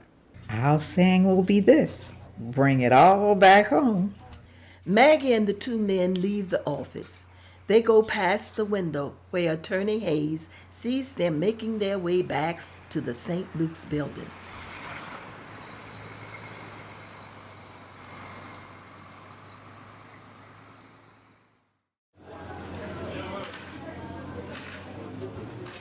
Maggie notices the property on Broad Street. She wants to set up the Emporium.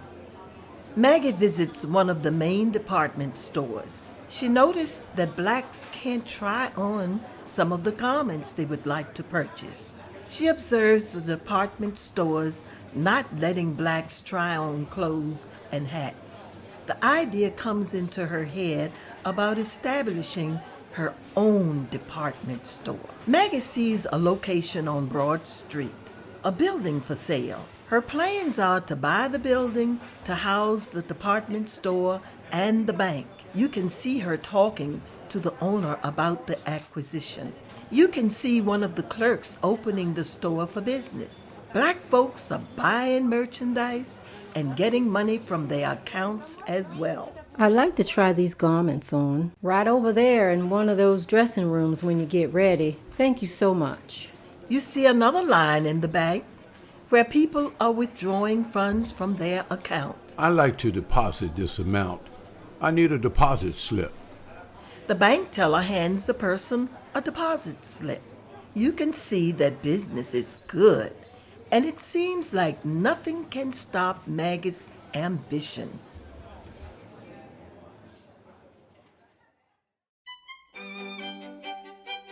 Booker T. Washington's study. Booker T. Washington honors. Booker T. Washington is in his study with another gentleman, telling him about Ms. Walker's victories with the order. He is hearing tales of Ms. Walker's growth with the Independent Order of St. Luke. He hears of the organization's achievements in business in the Richmond area. I'm sure you heard of what Miss Maggie Walker is doing in Richmond. I've heard some things. Tell me more. She bought a building and started a department store, and then started a bank right there inside the Independent Order. Got a newspaper that informs the community. I'm surprised she's not getting any resistance. Oh, they're beginning to resist. After they had purchased the building, somebody wanted to buy it back for more money. And then someone offered Maggie Walker $10,000, not even to buy the property. However, their membership is up 1,200%. I'm going to have to add her to my book. Let's get a full-fledged report out on her story so that we can publish it. Sure we can. Oh, you make sure that we can. Booker T. Washington is holding a copy of the St. Luke Herald in his hand. He is flipping through the pages of the newspaper.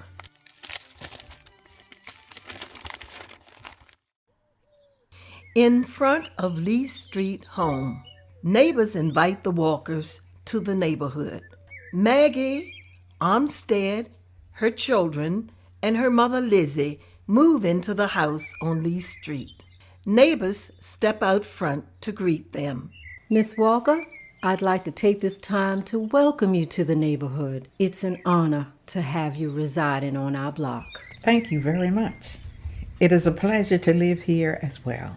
This is right on Celebrities Row. We will do our best to uplift the neighborhood. She and Armstead shake the neighbor's hand. Glad to know you.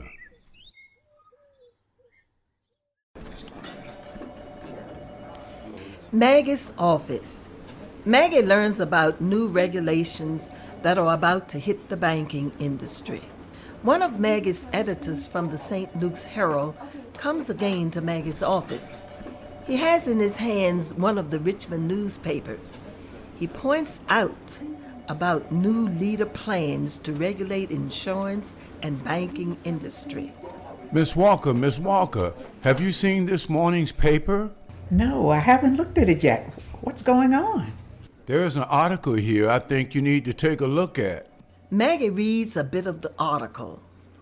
This says that there has been a new commissioner appointed to look at and regulate the Bureau of Insurance and Banking in Virginia. She reads a little more of the article. It also says that they're going to make it a little harder for others to start up corporations that deal with these two products. It also says more information to come about a major bookkeeping audit in the very near future. Maggie thanks her editor for the news.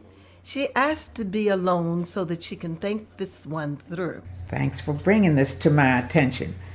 I may need a moment to process this information. Would you excuse me? Yes, ma'am. I just thought you would like to see this article. The news editor leaves Maggie's office. Maggie thinks for a second as she looks out of her office window. Maggie's office manager comes into her office. Her name is Little Maggie. Is everything all right in here? I can tell when something is on your mind.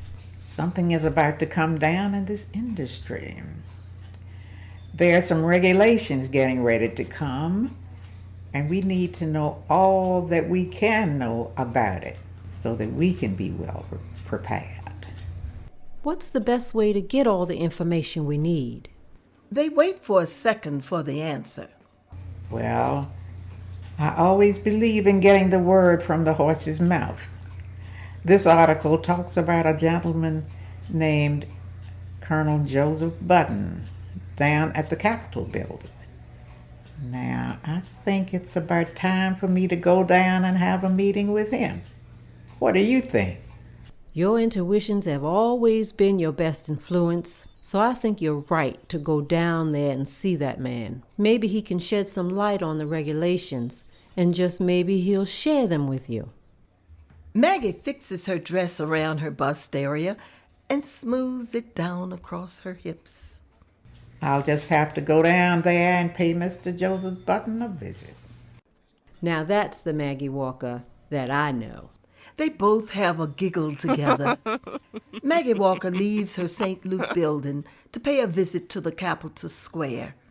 She walks up the stairs to the building, making her way to go see Mr. Joseph Button. Maggie goes to see Colonel Joseph Button in his office.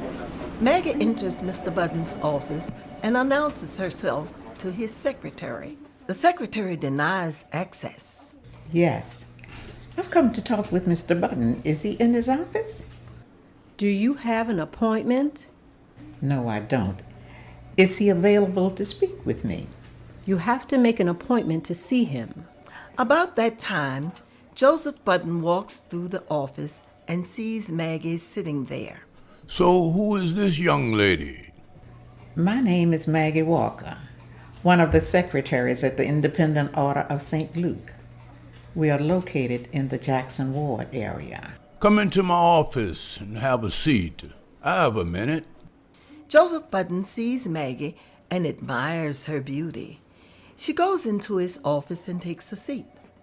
Mr. Button takes a seat behind his desk. Okay, how can I help you today? I was sent over here to find out some more information about the new regulations that will be placed on insurance and the banking industry. I have heard of you, Ms. Walker, and you're doing a great job helping the coloreds organize their community. What we're trying to do is make sure that everyone is represented in the industry in the proper manner. Our records show that there are a lot of startups in the last 5 years, and our goal is to make sure that no one has the power to misrepresent anybody's money or insurance policies. You understand that, don't you? I will assure you that our organization is now.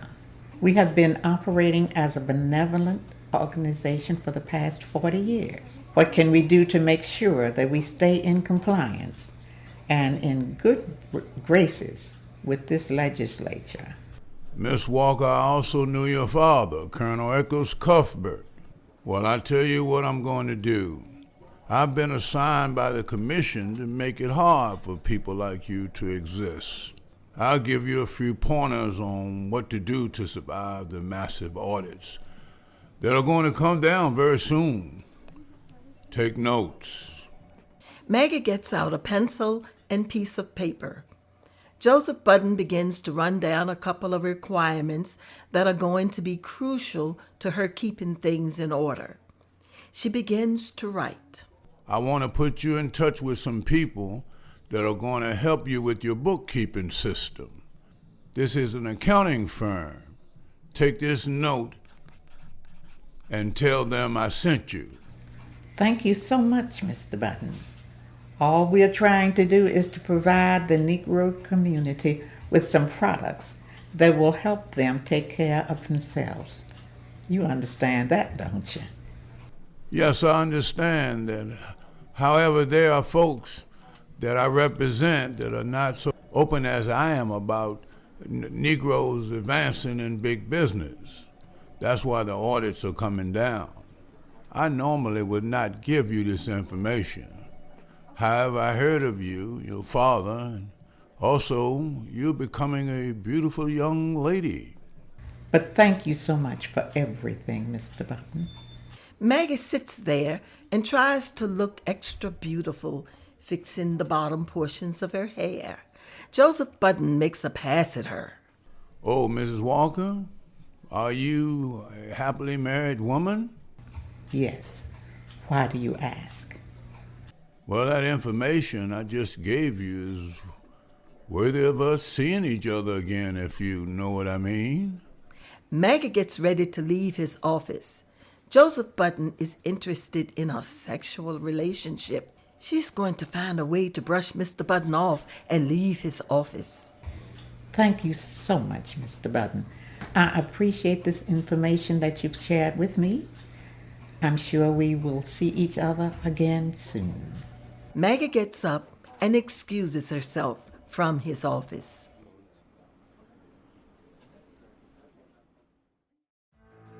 Maggie meets with people who are helping her get her books in order. You see a montage of shots of Maggie meeting with people who are helping her get her insurance and Penny Bank's books in order. They are going through a practice audit.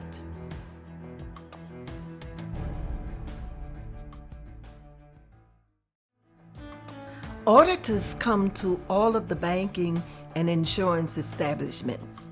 The True Reformers has to close. You see Maggie and her staff monitoring a news article list. It lists all of the establishments that have to close their doors. The St. Luke Penny Bank and Insurance Department are not on the list. At the St. Luke, you hear a cheer. At the True Reformers, you hear a groan.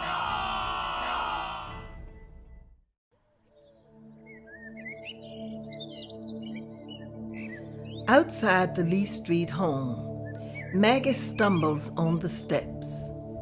Maggie has walked up to the front of her house.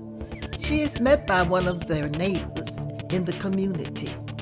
Her neighbor begins to tell her about the good work that she is doing at the St. Luke.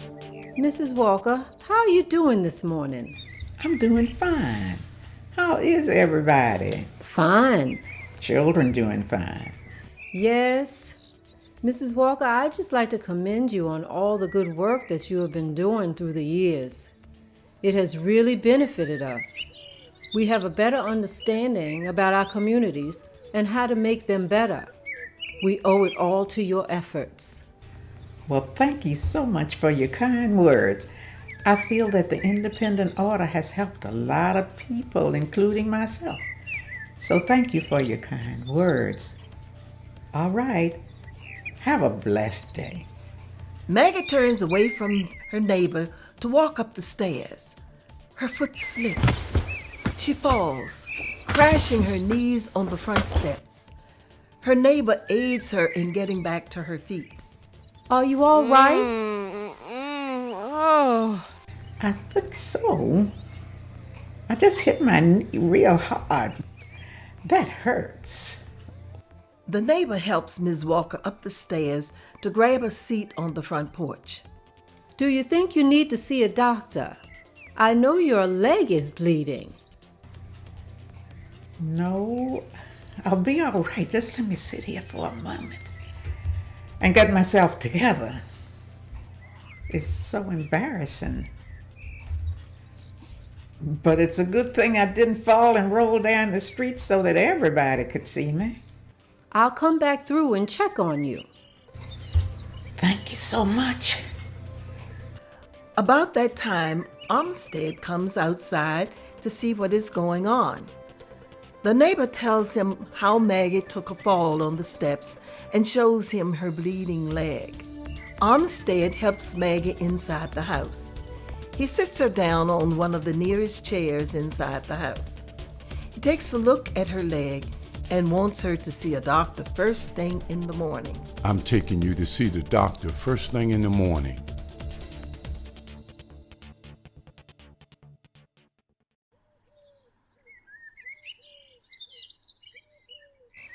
Outside the Lee Street home, Maggie stumbles on the steps. Maggie has walked up to the front of her house. She is met by one of their neighbors in the community. Her neighbor begins to tell her about the good work that she is doing at the St. Luke. Mrs. Walker, how are you doing this morning? I'm doing fine. How is everybody? Fine. Children doing fine. Yes. Mrs. Walker, I'd just like to commend you on all the good work that you have been doing through the years. It has really benefited us. We have a better understanding about our communities and how to make them better. We owe it all to your efforts. Well, thank you so much for your kind words. I feel that the independent order has helped a lot of people, including myself. So thank you for your kind words. All right. Have a blessed day. Maggie turns away from her neighbor to walk up the stairs. Her foot slips. She falls, crashing her knees on the front steps. Her neighbor aids her in getting back to her feet. Are you all right? I think so. I just hit my knee real hard. That hurts. The neighbor helps Ms. Walker up the stairs to grab a seat on the front porch. Do you think you need to see a doctor? I know your leg is bleeding. No, I'll be all right. Just let me sit here for a moment and get myself together. It's so embarrassing. But it's a good thing I didn't fall and roll down the street so that everybody could see me. I'll come back through and check on you. Thank you so much. About that time, Armstead comes outside to see what is going on. The neighbor tells him how Maggie took a fall on the steps and shows him her bleeding leg. Armstead helps Maggie inside the house. He sits her down on one of the nearest chairs inside the house. He takes a look at her leg and wants her to see a doctor first thing in the morning. I'm taking you to see the doctor first thing in the morning.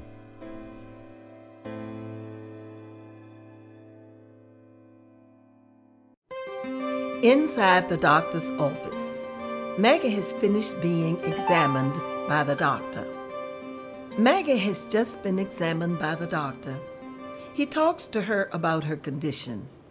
The doctor examined Maggie's leg and tells her his findings. You took a pretty good fall there, Maggie. Sometimes you can come in for one thing and find out about other things. Things like what? We know that you have fractured your kneecap and you're really going to have to take it easy for a while. We also have done some blood work and I want to keep close eye on your recovery. Maggie nods her head in agreement. We're going to have to look at weight control, diet, exercise, and all of that if you want to remain on your feet as you get older. And I wouldn't be surprised that when your blood work comes back, your glucose levels are elevated. Glucose level? Yes, your glucose levels will let us know if there are any diabetes in your future. Sure, we really have to check into that, but the most of all right now is for you to take it easy and let your bones heal. The older we get, the longer it takes to mend the bones and to get strength back into that leg. The doctor invites Armstead into the office where he is examining Maggie. Mr. Armstead, we have our work cut out for us. We're going to have to nurse Maggie's leg back to health. I told her about the other issues that I'm concerned about, and Take her home and give her some tender loving care and get those bones to healing. Armstead helps Maggie to her feet and out the door. You see Maggie limping off. You can see Maggie is not in the best shape.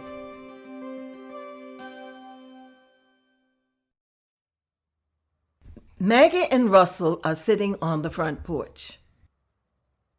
Russell and Maggie are sitting out on the front porch on a Sunday afternoon when rumors about someone breaking into houses is reported. The Walkers have been dealing all day with the same news of someone breaking into houses in their area.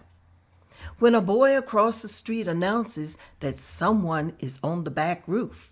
Mr. Russell? Mrs. Walker? Someone is on the roof in the back. Russell makes his way into the house. Maggie is too slow to follow him.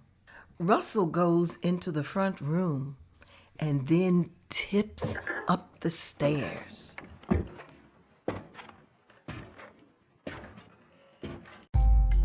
Russell tips to the top of the stairs.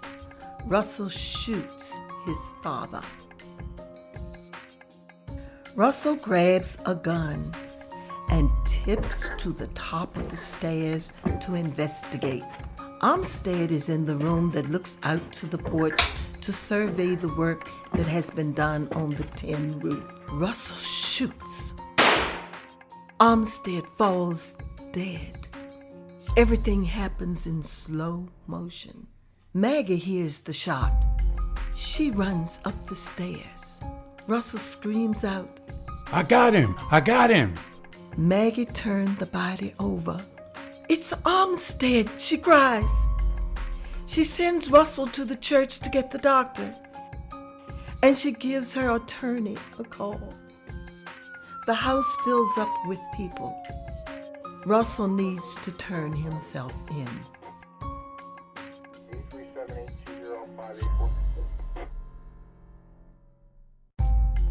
Russell tips to the top of the stairs. Russell shoots his father. Russell grabs a gun and tips to the top of the stairs to investigate. Armstead is in the room that looks out to the porch to survey the work that has been done on the tin roof. Russell shoots.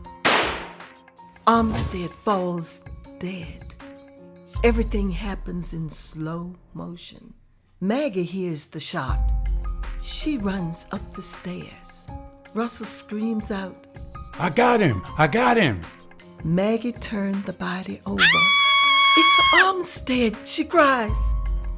She sends Russell to the church to get the doctor, and she gives her attorney a call. The house fills up with people. Russell needs to turn himself in.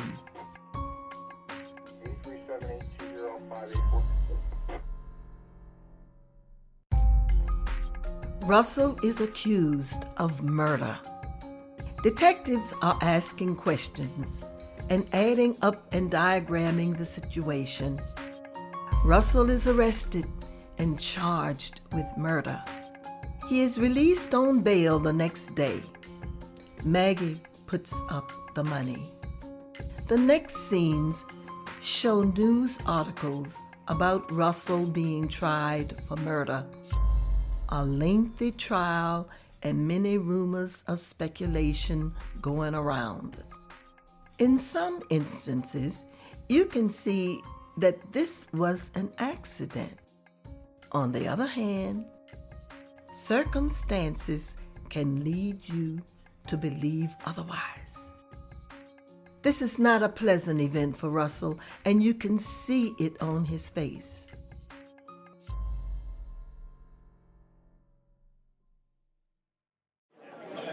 Russell was found not guilty. The next scene shows the last trial. The jury comes out, and it is official. Jury, have you reached a verdict? We, the jury, find the defendant not guilty. The Walker family is full of emotion, and Russell cries.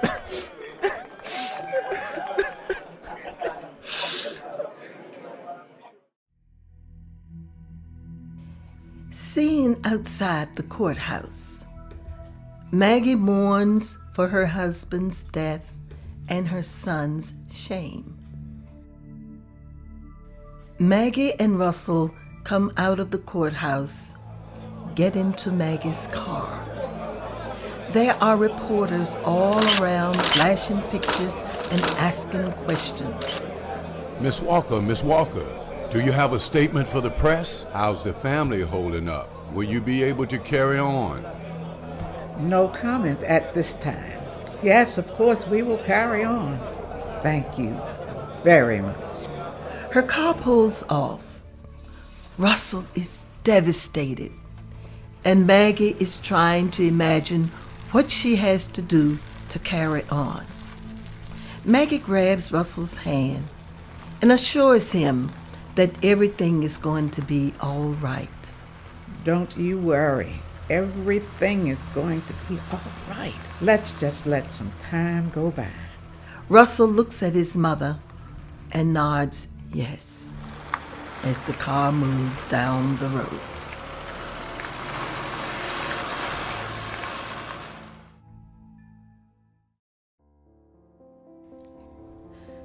Maggie arrives home.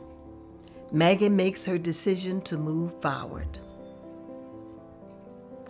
Maggie arrives home and retires to her bedroom. She has a talk with God. She sits on the side of the bed with Armstead's picture in her hand. She looks at his picture.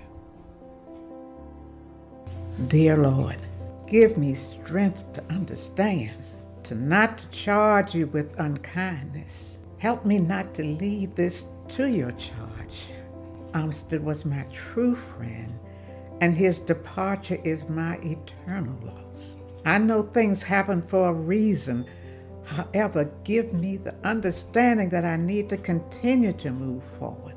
I know that you have called me for this work. I know that I am at the right place at the right time, and what I'm doing, I'm not ashamed of my life. All that I have had to do to get to this point. I'm hurting, and I want you to know that I need you. Give the boy strength. That is my prayer.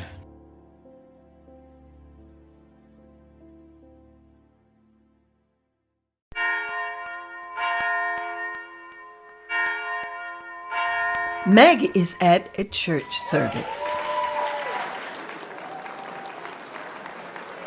The Reverend is preaching a message about going into God's vineyard and serve. The Reverend looks out into the congregation and sees Maggie Walker taking her seat. He tailors his message for her strength. Life is a strange thing. As soon as you think you have it by the tail, it reaches back and bites you. However, God is still saying, go into my vineyard and work, and whatsoever is right, I shall repay. And no matter how things are going, we must encourage ourselves and stay on the right road, no matter what comes our way. Isn't that right, congregation? Life is full of tribulations. However, we got to hold on to God's unchanging hand. Don't let nothing turn you around. We've got to carry on, come hell or high waters. Amen?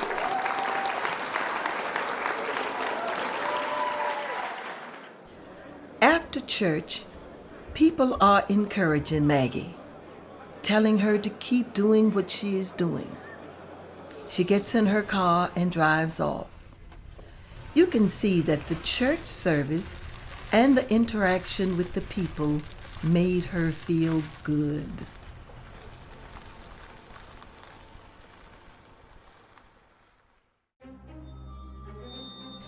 (1919) World War I ends as colored troops come home.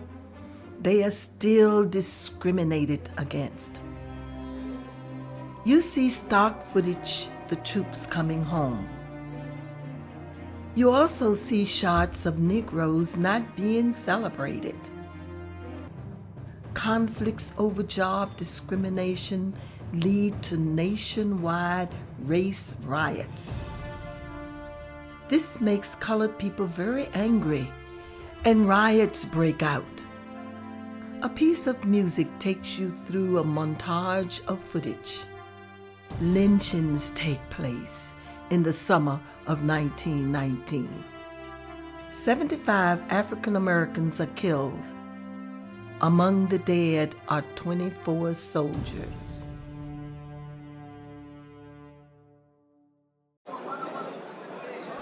(1920) St. Luke's Convention Hall. Negro leaders are convinced that they have to tell their own stories. The St. Luke's Convention gathers in Richmond in late August 1919.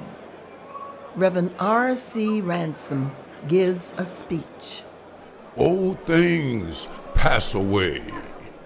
They begin to pass away soon after the French and the German locked arms, while in the first battle of the Main. Old things pass away when 400,000 men joined with the other race on no man's land. And when they return, this nation must understand that old things have passed away. Between us and that Negro are lined up 60,000 of the St. Luke's order. Between us and that Negro are thousands of doctors, thousands of lawyers, thousands of teachers and bankers, and thousands of educated men and women of colleges and universities and high school. Old things have passed away.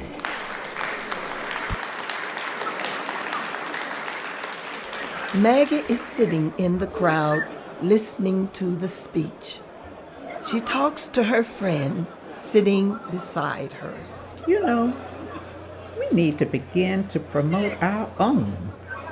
We can't sit back and expect others to do it for us. You're right. We need to tell our own stories and promote our own. What are you thinking about? What are you about to do? Knowing you, I can't wait to see what you have up your sleeve. Maggie smiles as she continues to listen to the speech. We need to begin to bring the Negro up to date in the prosperity of the nation.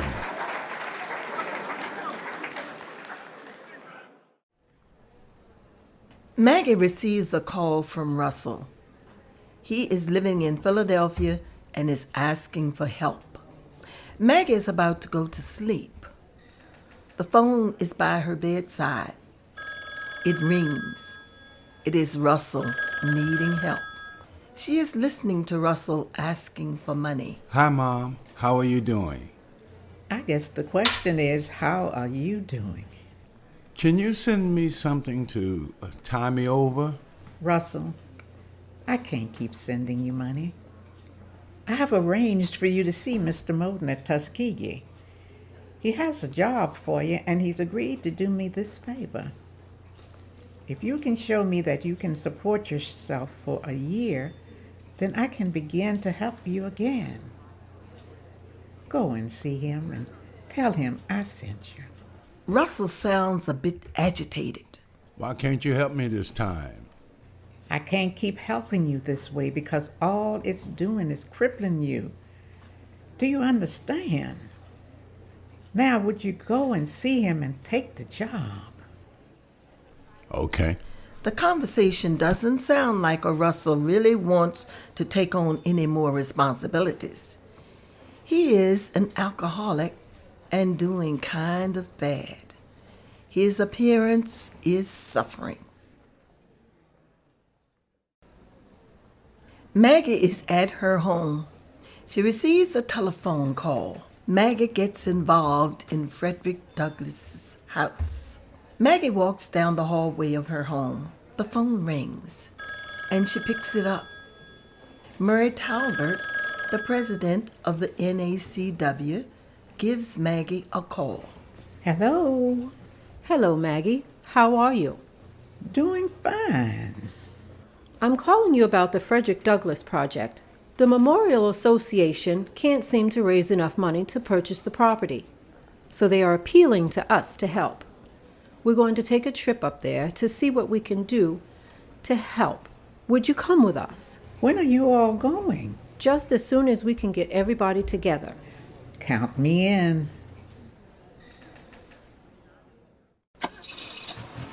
Maggie and others arrive at Cedar Hill, home of Frederick Douglass. Maggie and some other women get out of their cars, make their way up to the mansion, and enter. They are given a brief tour. The question is asked, how much is owed? Everything is so well kept. Yes, it is. I think it's important to keep this going. I agree. I can see young people coming from miles around to study the life of Frederick Douglass. It is important to preserve this spot. I agree. So how about it, ladies? Do you think we can raise enough funds for this project? They all look around at each other and pause for a second. Sure we can. I don't see why not. All right, ladies. Let's sit down and begin to get things together. And we can all sit at one of the tables and hammer out a plan. The sun is going down. The sky is amber. The women are inside organizing a plan of action. Later you see Madam C.J. Walker setting a match to the mortgage. The people celebrate.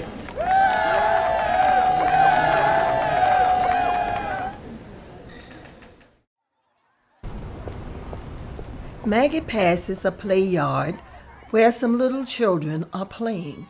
Maggie is concerned about black morale. She tells the story of two kids playing. Maggie is walking by the playground and sees black children playing with white children, talking about flying airplanes. She stops for a second to observe them. Two little boys are playing airplanes. One is white and one is black. They are running around as if they are flying, making engine noises. Look, everybody, I'm flying an airplane. I's flying one too.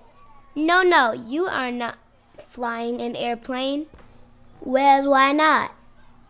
Because your kind doesn't know how to fly. Why not?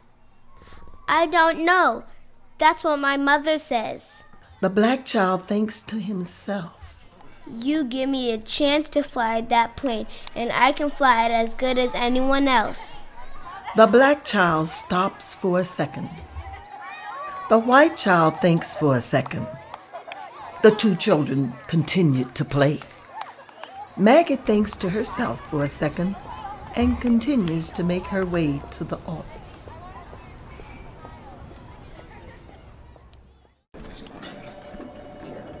Maggie's office, 1921. Maggie helped St. Luke grow to 100,000 members.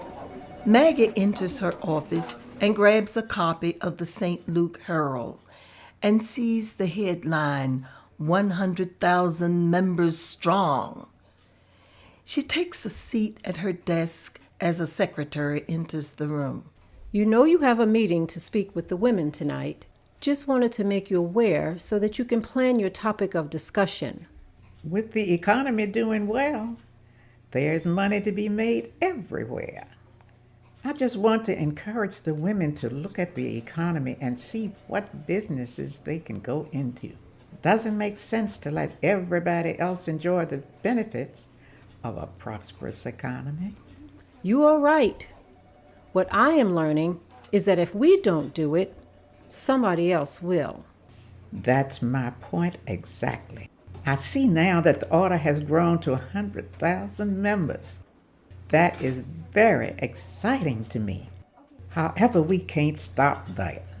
We have to keep organizing, but it's going to take people who understand business and have the courage to do what it takes to be successful. So what we are talking about tonight is to encourage them to put plans together. The secretary hands Maggie a letter from her son Russell. She asks for some time alone to read the letter. She tears the letter open and begins to read. Hi, Mother. How are you doing? I'm writing this letter because I need a coat. I don't have proper attire for this climate. I need to begin to take better care of myself. How is everyone there? Hopefully everyone is fine. I'm not feeling too well. I'm thinking seriously about coming home. Yours, Russell. Maggie continues to sit at her desk and meditate on the words that she has heard from her beloved son, Russell.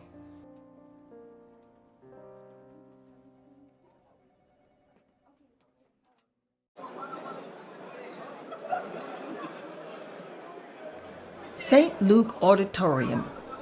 Maggie speaks to Black enterprise and entrepreneurism, especially with Black women. Maggie is at the podium addressing the St. Luke members and the NACW women about the growth and development of the independent order. I'd like to take this time to address you today and to let you know that the order has grown to over 100,000 members. With growth comes great responsibility. Now that we have resources, it's time to be encouraged and muster enough energy to start our own businesses.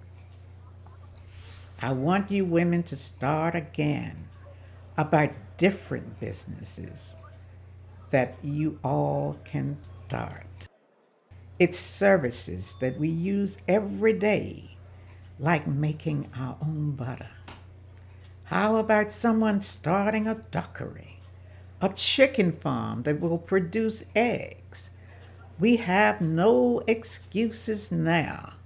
As a matter of us putting our hands to the plow and not looking back. But you must be courageous. You have to resist every temptation to quit. When you don't have your own, you become a slave to everyone else. So that's the message for the day. And I appeal to you women to take this opportunity that presents itself and begin now to master our own destiny. The crowd gives her a round of applause as Maggie leaves the podium. This scene shows that the crowd is enthusiastic.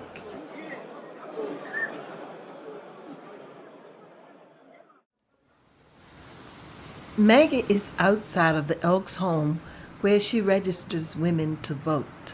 Maggie is standing outside of the Elks' home and is encouraging women to sign up and vote. Your name and address. Louise Taylor. How are you doing, Miss Taylor? How is your husband? Oh, he's doing fine. Well, take this form and complete it and place it in this basket. This makes you a registered voter. It is very crucial. So we want you to be fully informed of the issues. After you place this form in this basket, go inside and there is some more information for you. Thank you so much for registering. And tell someone else. Thanks so much. You make politics worth trying to understand. We are glad someone in the community has the courage to step forward. We want you to know that we appreciate you for that. Maggie stops for a second and appreciates what Mrs. Taylor has said to her and goes to the next person. Your name and address. NAACP board meeting. Maggie is elected to the NAACP board of directors. There is a 12-panel board meeting to elect Maggie L. Walker as a board member.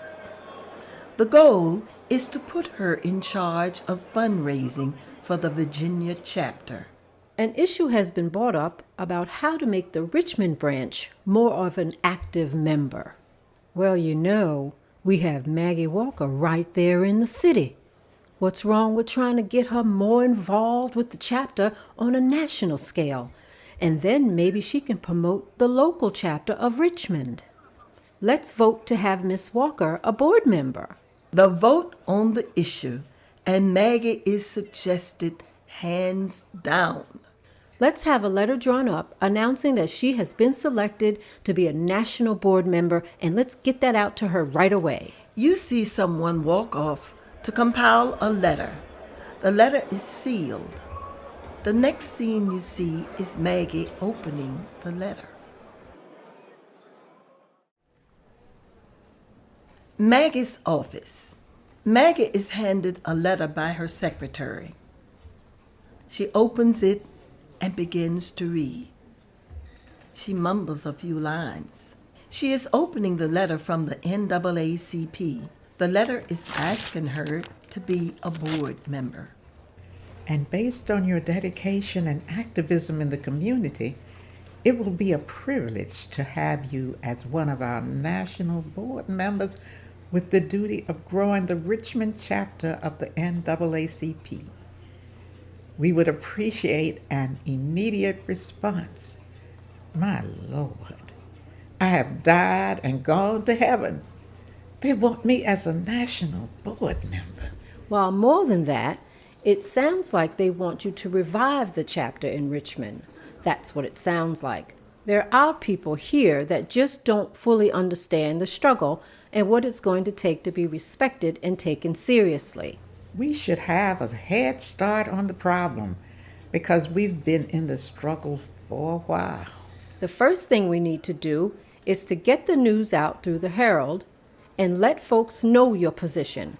Then you can begin to go through the membership enrollment and fundraising process. Let's get on that right away so that at the acceptance meeting I can begin to tell them things that we have already put in place. I am so proud of this list as a national movement. And it is so needed across the country to make people aware of the change and possibilities. This is a blessing and a great responsibility. Maggie sits back down in her seat and is amazed and humbled that the NAACP would ask her for her help.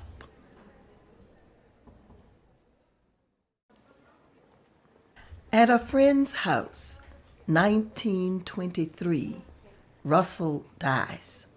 Russell is staying over at a friend's house.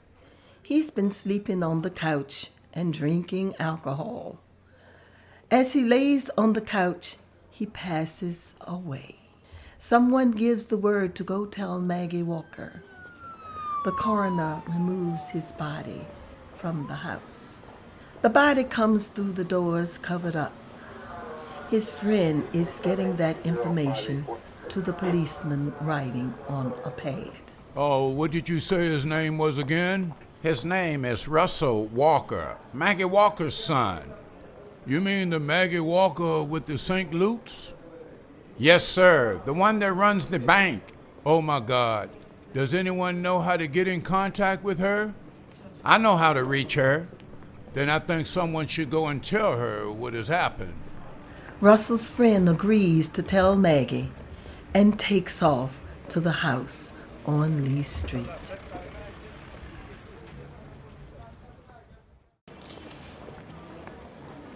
Russell's friend makes his way to Maggie's house to give her the information about her son. Maggie hears a knock on the door and she answers it. Russell's friend is about his age. He is one of his childhood friends. Maggie Walker recognizes him as she opens the door. How are you doing? What's going on? Miss Walker, Russell has been staying at my house. I've been putting him up on the couch for a while. He said he wasn't feeling that good, but I didn't think... Didn't think what? Ms. Walker comes out on the porch and takes a seat in one of the chairs. Miss Walker, Russell is dead. He must have passed away last night in his sleep because this morning I tried to wake him up and he didn't move. I called the police and they said that they was taking him to the morgue. As Russell's friend continues to talk, Maggie hears less of him and begins to wonder in her thoughts if she had done enough to help her son. She sits in her chair as though she had been expecting this to happen for some time. Thanks for telling me, son. Give me a second to get my thoughts together, and I will go down there and claim the remains. The young man leaves Maggie's porch and she retires to her bedroom. She grabs a picture of Russell. As she looks at it, she is left to ponder the situation. Her thoughts are, did she give up on him too soon? Maggie exits the train that carried them to New York. The 1925 Grand Council meets in Harlem, New York. On a happier note, Maggie prepares to go to New York for the 1925 convention of the Independent Order of St. Luke. Maggie and a group of women leave the train that took them to New York to the convention. Some of the women are looking in amazement at the big buildings of New York City. They look to find their way to the hotel. They are greeted by one of the New York correspondents, Dennis Grease. How was your trip? Just fine. The trip was just fine. We have a full day of activities starting with a program at the church. And then we'll go over to Manhattan Casino where we have a pageant. That sounds great. We are all excited. Miss Walker, just to let you know, the mayor has given us the golden key to the city. So this weekend, New York is ours. He did. That's so nice of him to do that. Dennis Grease stops the crowd from walking and hands Maggie a document from the mayor's office. They all stop to listen to Maggie read it. Pauses for a second as she is reading. It says here that Mayor Harlan has given us the golden key to the city. He also acknowledges the quote in the scripture about all men being created equal. Maggie's crowd is pleased to hear those words. They are walking very proud and uplifted at the statement that Mayor Hyland makes. They all walk a little prouder.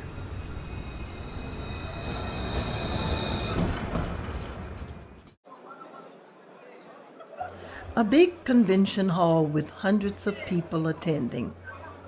Maggie Laura gives a speech to welcome the juvenile department.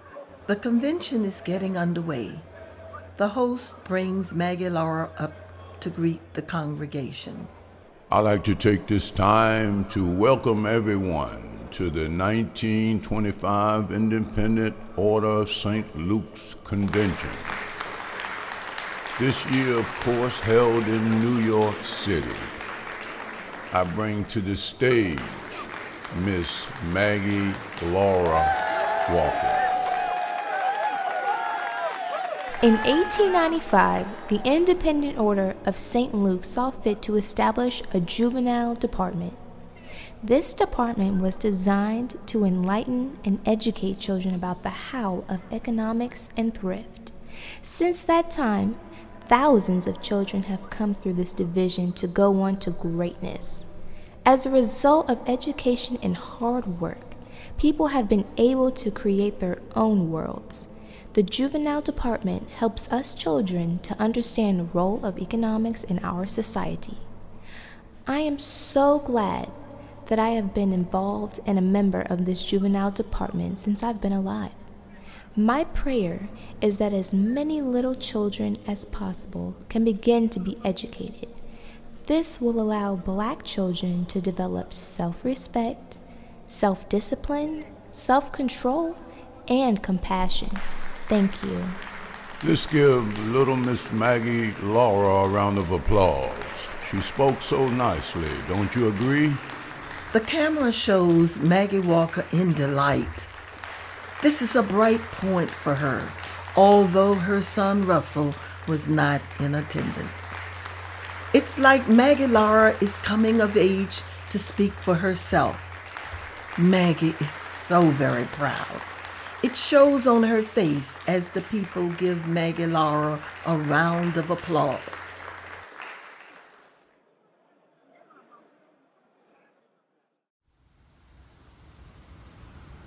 At the train station, the convention convenes. Maggie and her friends are leaving the train. Maggie and a bunch of women are boarding the train. Melvin, who is driving his car with some passengers, sees his mother. Melvin walks with Maggie to make sure she boards the train. Did everything go all right, Miss Walker? Of course we did. We had a hallelujah time, didn't we, son? We sure did, Mother. Maggie Laura's speech was wonderful. Melvin helps his mother board the train. Mr. Grice, we appreciate your hospitality. We enjoyed New York and we enjoyed the convention. We'll go back home now and get to work because we still have a lot to do. Melvin, you drive safe. I will, Mother. Don't worry. The doors close and the train pulls away from the station. Maggie takes her seat and begins to enjoy the ride home. She has a key that Mayor Highland gave them in her hand.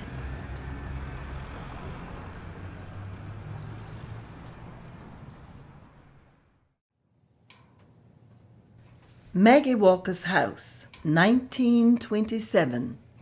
Maggie has a couple of falls. Everyone is back at home. Melvin is in his room, relaxing, when he hears a noise. Sounds like somebody fell down. Hey, what was that? Melvin comes out of his room to find out what was that noise. He enters the hallway and finds Maggie on the floor. She has taken a fall. He helps her to her feet. What happened? It feels like my legs just gave away.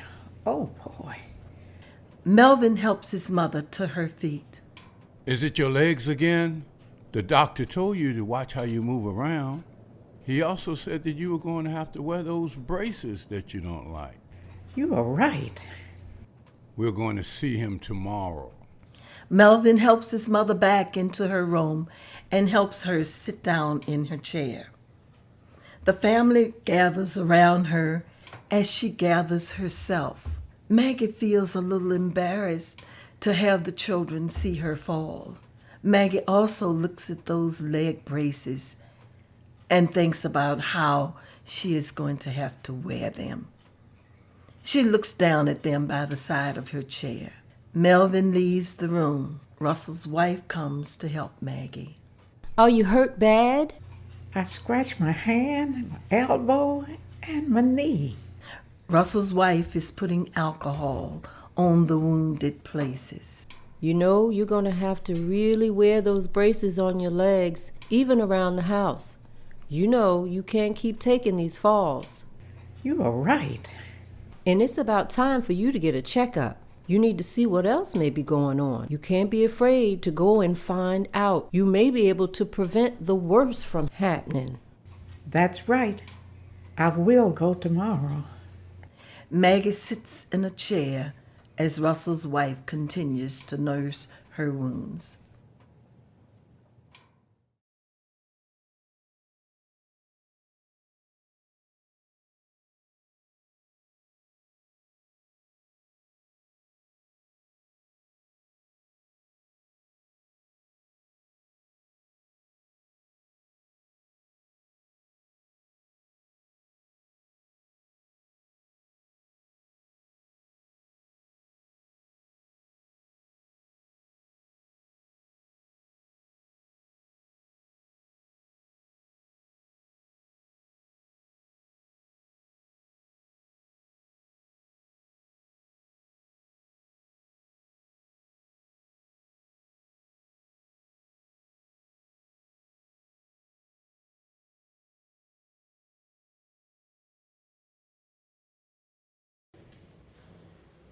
The doctor's office. Maggie goes to the doctor. She has to wear knee braces for good. The doctor said she would never walk again. Maggie, Melvin, Hattie, and Russell's wife pay a visit to Maggie's doctor. She is in a wheelchair as they bring her into the office lobby. They sit for a minute as her paperwork is being filled out by Hattie. A nurse enters the waiting room and announces, Mrs. Walker, the doctor will see you now. Okay. Melvin wheels Maggie into the doctor's examination office. They take her in for her examination. Melvin waits outside. So what seems to be the problem? Well, doctor, Mrs. Walker has been having falls. She had a big one yesterday where she scraped herself quite bad. Maggie shows the doctor her wounds. The doctor looks at his charts. He checks her vital signs, takes her blood work, and talks to her about her diabetes. What you are experiencing are the effects of diabetes in your diet and eating habits and lack of exercise. And I wouldn't rule out that nasty fall you had years ago when you broke your kneecap. It's going to be hard for you to get around like you used to. But one thing about you I've seen over the years is that you usually find a way. What are some of the things that you recommend? Well, along with your medication, you have to find ways of treating those stiff legs. There's some hot springs out west that have therapy packages and accommodations. You can travel there. You just have to treat the symptoms and find comfort where you can. However, to treat your condition, you will most likely never walk again without some kind of aid. So wear those braces. This is the effects of the disease. I want to see you again in a few months. Okay, Miss Walker? Have a good day.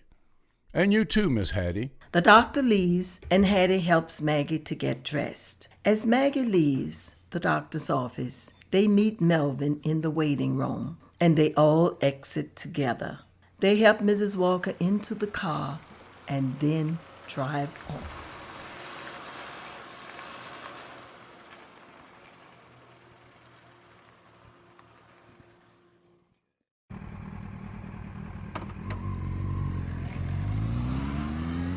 Maggie's car, the ride home from the doctor, installation of an elevator at her house, bills, ramps, and hire a chauffeur.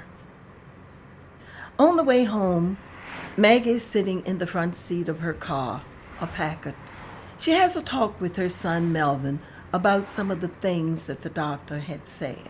They ride on. Maggie sees a vision of herself continuing to do her work. She is content in where she finds herself and what she has to do and continue to be successful. They arrive home. Polly is in the room with them, and she makes a suggestion of putting in an elevator. So, Mother, what did the doctor say? Well, I heard him say that I would never walk on my own again. So what can we do? When we were down at the Emporium, I remember the elevator used to take us up to the 3rd floor. Why can't we put an elevator here in the house? Goodness, I've been thinking about this for a while. If we could find a way to put the elevator in the back of the house, and then I can get from the car to the house and straight upstairs. My Lord, I never thought of that. That can be done through the garage area. What's wrong with taking out the back seat so that we can mount the wheelchair on it? I've seen that done before, too.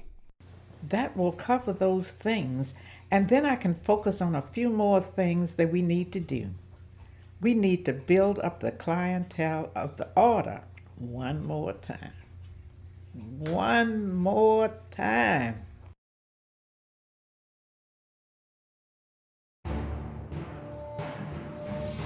Video montage to music. Maggie continues her work. Maggie is nicknamed the Lame Lioness.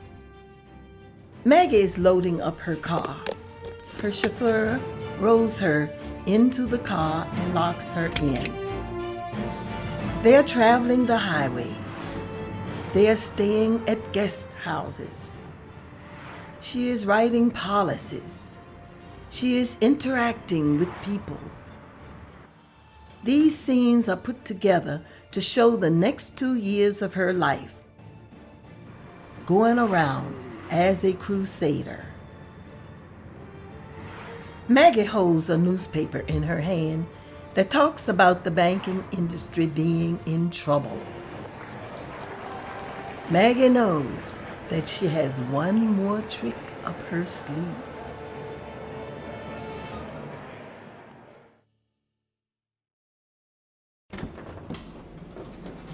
Maggie enters the house through the elevator system. 1929. Maggie encourages 3 banks to merge. Melvin helps. Maggie is a devoted chairperson. Maggie comes home after one of her trips.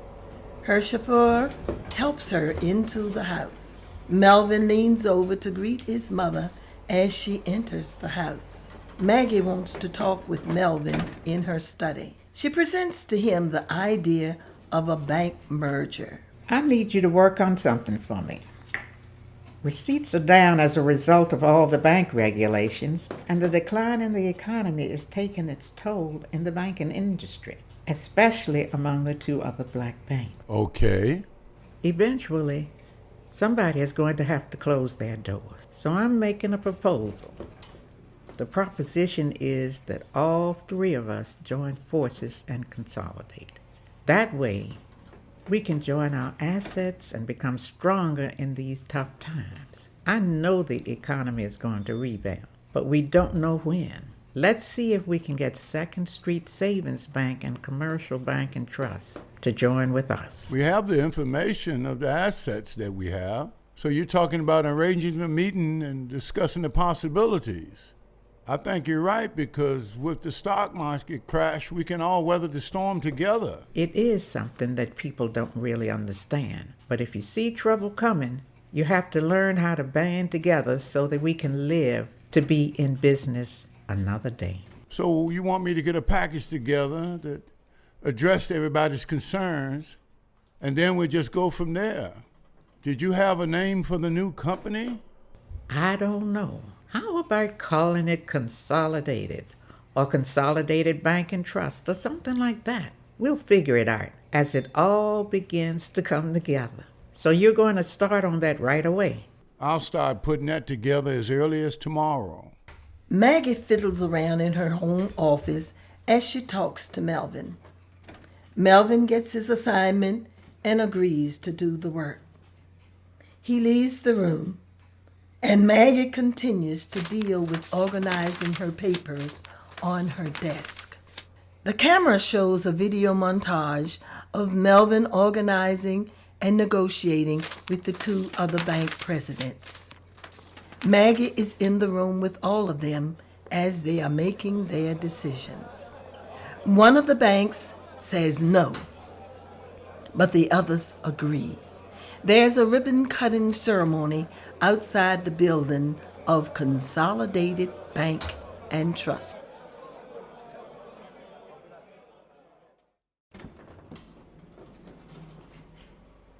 Maggie's bedroom. Maggie's life has slowed down to a crawl. Maggie is slowing down. Maggie finishes her dinner as she sits there and watches the kids play for a while. Her exhaustion causes her to fall asleep in her rolling chair. Polly makes sure that Maggie is undressed and put in bed. Maggie begins to nod as she snoozes. Look at you. You have just fallen off to sleep. Let's get you into bed. I'm all right. I'll be all right. Now let me help you. Polly wheels Maggie into her bedroom. She helps her sit on the side of the bed and put on her night clothes. Maggie is groggy.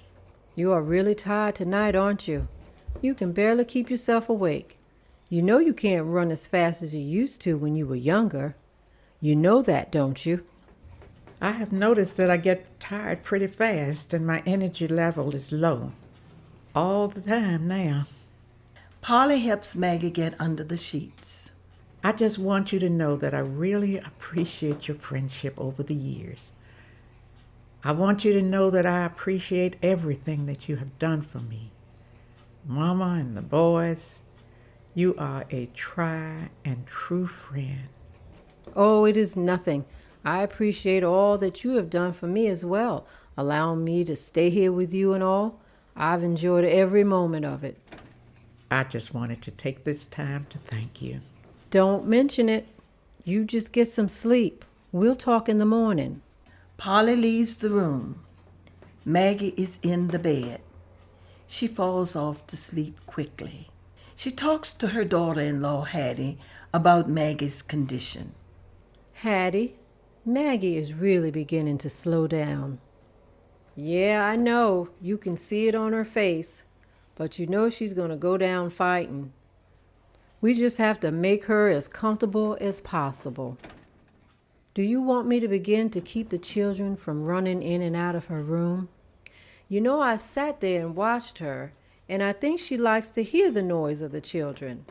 Let's just let her get some rest and see how she handles it. Your mother-in-law is an amazing woman. She has taken care of so many people throughout the years, and you and I have the blessing to be able to take care of her in her time of need. What a humbling thing. This is so true. This is so true. Polly leaves Hattie's room, past the children playing in the hallway, to her section of the house.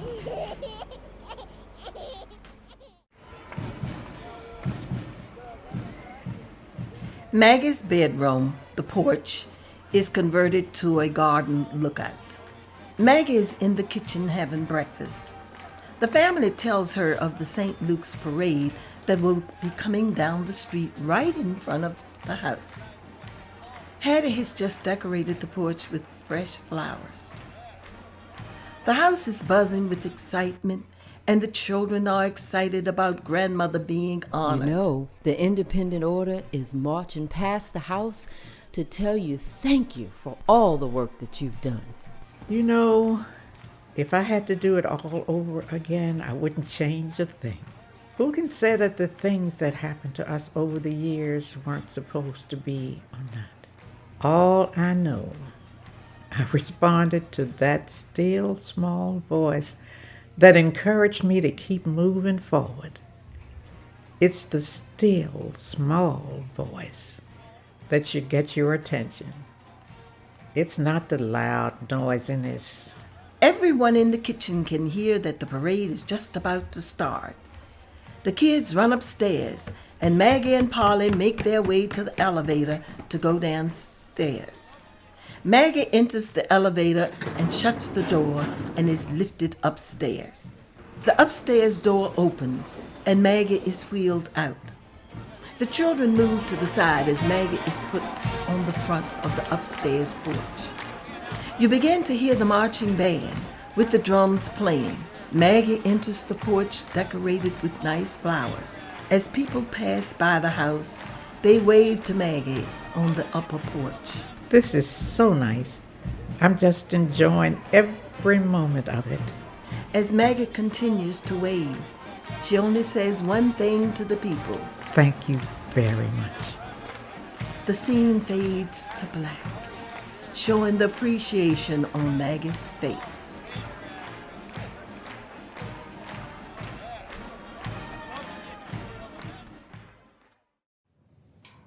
Maggie's bedroom. October 1934 is declared Maggie Walker Month. Eleanor Roosevelt commends Maggie. Melvin has just come home from the office and has a stack of mail for Maggie. He knows that October has been declared Maggie Walker Month. His mother's activities have slowed down tremendously. Melvin has knowledge that October is dedicated to his mother. There's a letter in the mail from Eleanor Roosevelt commenting on Maggie's achievements. Melvin presents this to his mother's bedside. Melvin enters his mother's room. Mother, how are you doing? I'm doing well, son. I went to the office and picked up the mail stack. You know, this month St. Luke's has declared it Maggie Walker Appreciation Month. These other letters you can go through at your convenience. Now, I have to point out one particular letter that has come from the White House. The White House? Yes, this letter is from Eleanor Roosevelt. Do you want me to open it for you? Yes, open that one for me. Let's see what she has to say. Dear Mrs. Walker, I can't imagine anything more gratifying than to have had a life filled with the accomplishments that you have had. I celebrate you. Melvin hands the letter to his mother for her to finish reading. Maggie puts on a pair of glasses and continues to look at the letter as Melvin stands over her. Oh my God, my work has taken me all the way to the White House. I wish they could send our community some more money, but that's neither here nor there. Nor am I going to fight that battle today. Thank you, son, for bringing me that bright news. Melvin leaves his mother's room and lets her reminisce about her life with the newsletter from the White House in her hands.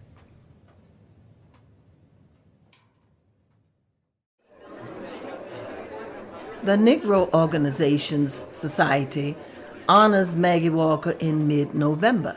The Negro Organization Society is having its annual meeting, and they want to recognize Maggie Walker for her community achievements. In light of honorary service tonight, we wouldn't be here if it wasn't for this participant, a member of our society. We'd like to make this presentation to the Society of a bust of Maggie L. Walker, made by J.S. Collins. Mrs. Walker, a chapter member of the Society, has given many years of faithful service to the development and progress of its work. Mrs. Walker, who could not be here tonight, sends her love and support to the Negro Organization Society. We pray that this bust of her image will be an inspirational piece for everyone for many years to come. They place her statue on the table so that everyone can see it. They begin to clap for Maggie Walker as they show their appreciation for her many years of work. This scene is showing that life is moving on. However, this society wants to take a second to thank Maggie Walker for her hard work and dedication to the society over the years. So the applause is lengthy.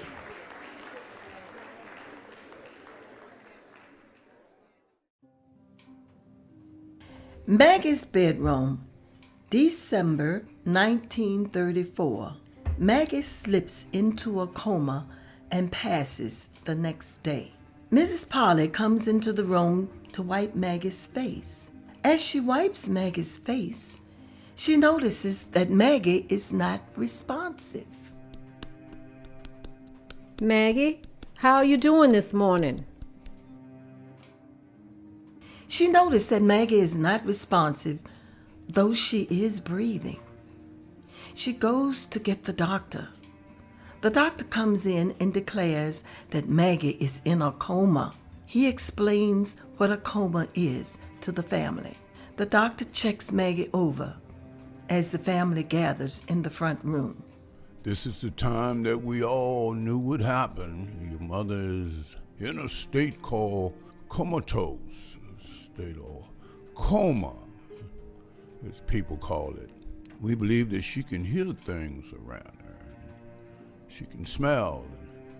It's just not responding is the mystery. All we can do is watch her and continue to take her vital signs, and guess above all, just that the family would be at peace through this process. Normally when people get into this state, it's a matter of time. They say their hearing is the last thing that leaves them as you move on. The camera shows facial expressions of everyone in the room as they come to terms that Maggie will eventually pass on. You can see a look of acceptance on their faces.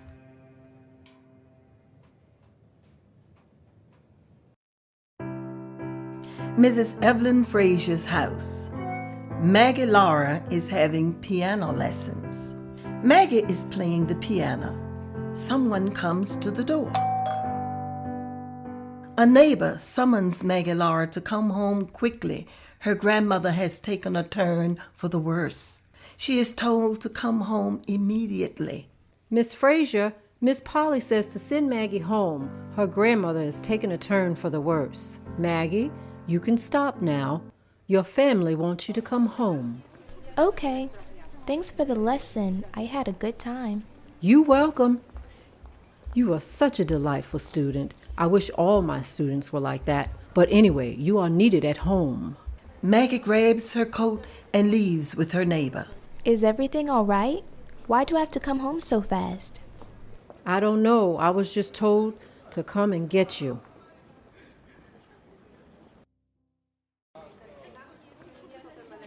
The Walker front porch. The neighbor delivers Maggie Laura to the front porch. Maggie Laura enters the house and goes straight upstairs to her grandmother's room. Before she goes in, Dr. Hughes wants her to just talk to her grandmother and try to get a response from her. She is told not to be upsetting, but just hold her hand and call out her name. Maggie Laura, I want to explain something to you. I want you to go in and talk to your grandmother like you always do. We hope that she will recognize your voice, and that will be soothing to her ear. This can sometimes help people's response. Just talk to her like I always do? Yes, just like you always do. She walks into the bedroom and sits on the side of the bed and talks. Grandma? Grandma? How was your day? You look nice today. How are you feeling? Maggie is left alone to talk to her grandmother. She is very patient with her and takes her time with her grandmother. Dr. Hughes comes into the room to check on Maggie. The camera shows that she has taken her last breath. Dr. Hughes pulls the sheet up over Maggie. This signifies that life has gone out of the body.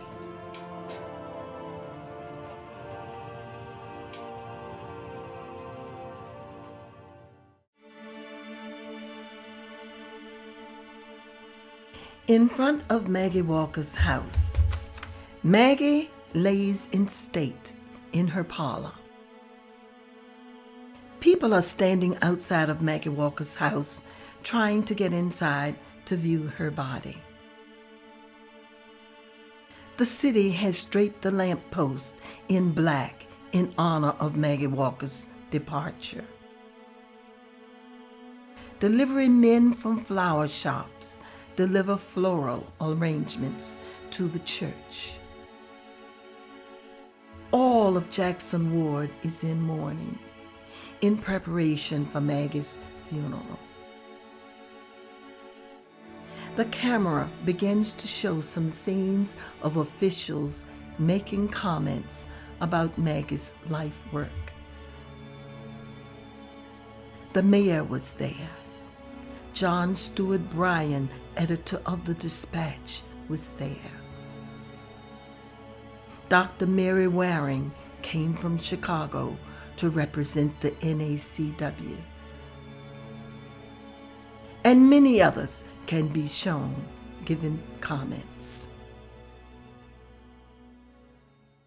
People are standing outside the church paying last respects to Maggie Walker. People are standing outside in the rain to be in attendance at the Maggie Walker funeral. Pallbearers take Maggie's casket out of the limousine and take it into the church, where it is placed down front. Several songs are sung as the funeral procession begins. Melvin, his wife, Polly, and the children are among those on the front row. Melvin checks to see if everyone is all right. Reverend Johnson, leads the ceremony. Dr. Mitchell, president of Richmond University, speaks on behalf of the white community. He captures the essence of the public work of Maggie Walker in a single sentence. Judge Ricks describes her qualities in his funeral tribute to Walker. Mrs. Walker was a woman of unusual attainments. She possessed a remarkable personality for business ability. To a marked degree, she loved humanity, particularly for the people of her own race, which was the ruling passion for her life. In a letter to the Richmond News leader, Maggie Walker's friend Nanny Burroughs wrote eloquently, I have traveled the country over, and I have attended funerals of many noted colored Americans, but I have never seen such sincere evidence of appreciation and love on the part of a public official in all my life, including the police force. I know I am expressing the desire of millions of people when I say that we extend to you to go find white people of Richmond and show the deepest gratitude of our hearts in a rising vote of thanks for wiping out the color line and giving an undistinct honor and praise to a woman who gave her life as a ransom for many. Reverend Johnson eulogizes Maggie with many quotes. In conclusion, he renders her fight song. I like to say the quote that was used so eloquently by our great leader Maggie Walker, and that was, have faith, have hope, have courage, and carry on.